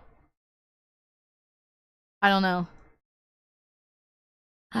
We'll see what happens. Also tomorrow at 11 a.m. Eastern, I'm going to try to be streaming more Hytale. I might be a little late. It might be closer to noon. Okay, but keep an eye out for me. Hopefully, like I do get to play more Hytale in the afternoon. I'm aiming to do so because I haven't got to play Hytale since the stream. I got to play a little bit. Like I did some mining of the thorium, but I haven't upgraded anything or all that. I'm saving that for stream. Ignore Major Kill. Watch Pontius, Arc. Pancreas, No Work, and Arch. Are these YouTubers? Is there really somebody called Pancreas No Work? I'm dying to finally successfully have an afternoon stream with you guys. Holy shit. Can my life just get together so I can do this? That's Hytale. It's important. I have to do it. Anyway, I hope you guys had a great time. I had a great time. But yes, this was so fun. This was so fun. I'm telling you, book talk next Tuesday. Next Tuesday, book talk part 2. I got it right here.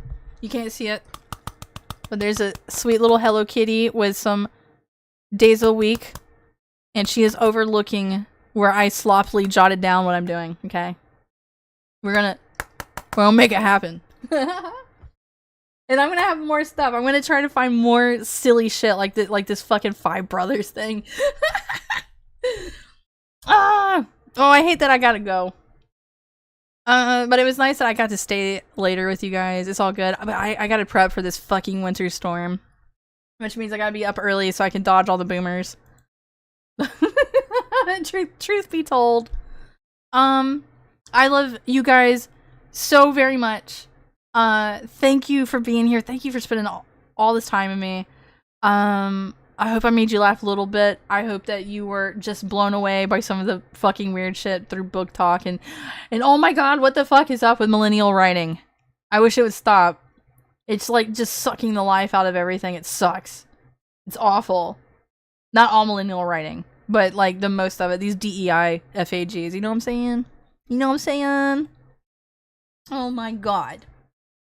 Now I'm trying to find somebody to raid. You know, I haven't talked to Pixel for a good bit. I want to raid Pixel. She's playing Repo. Repo's one of my favorite games. I gotta play some Repo with Pixel sometime. That'd be fucking cute. But yeah, we'll raid Pixel. And I'm gonna post this over in a... I see her playing with Vlad. I see her playing with Zine. And then, oh, who is that? Oh, it's him. It's Cage. Okay. We're gonna do it. I'm not good at goodbyes. Mostly because I don't like saying goodbye. I don't want to go. Let's go watch that 42-minute video. Fuck sleep. I can't. I have to sleep. Okay. For YouTube, it's not letting me click on you, YouTube. I don't know why. But here over on Rumble, we're gonna raid Pixel. Please take care of yourselves, guys. Please drink plenty of water. Take care of yourselves. I love you.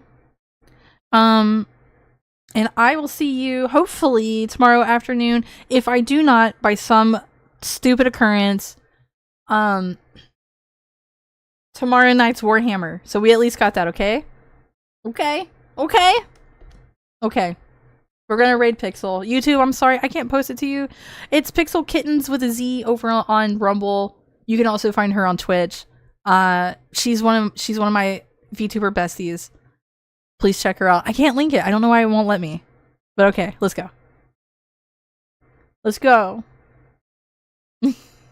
See you tomorrow, guys. Bye!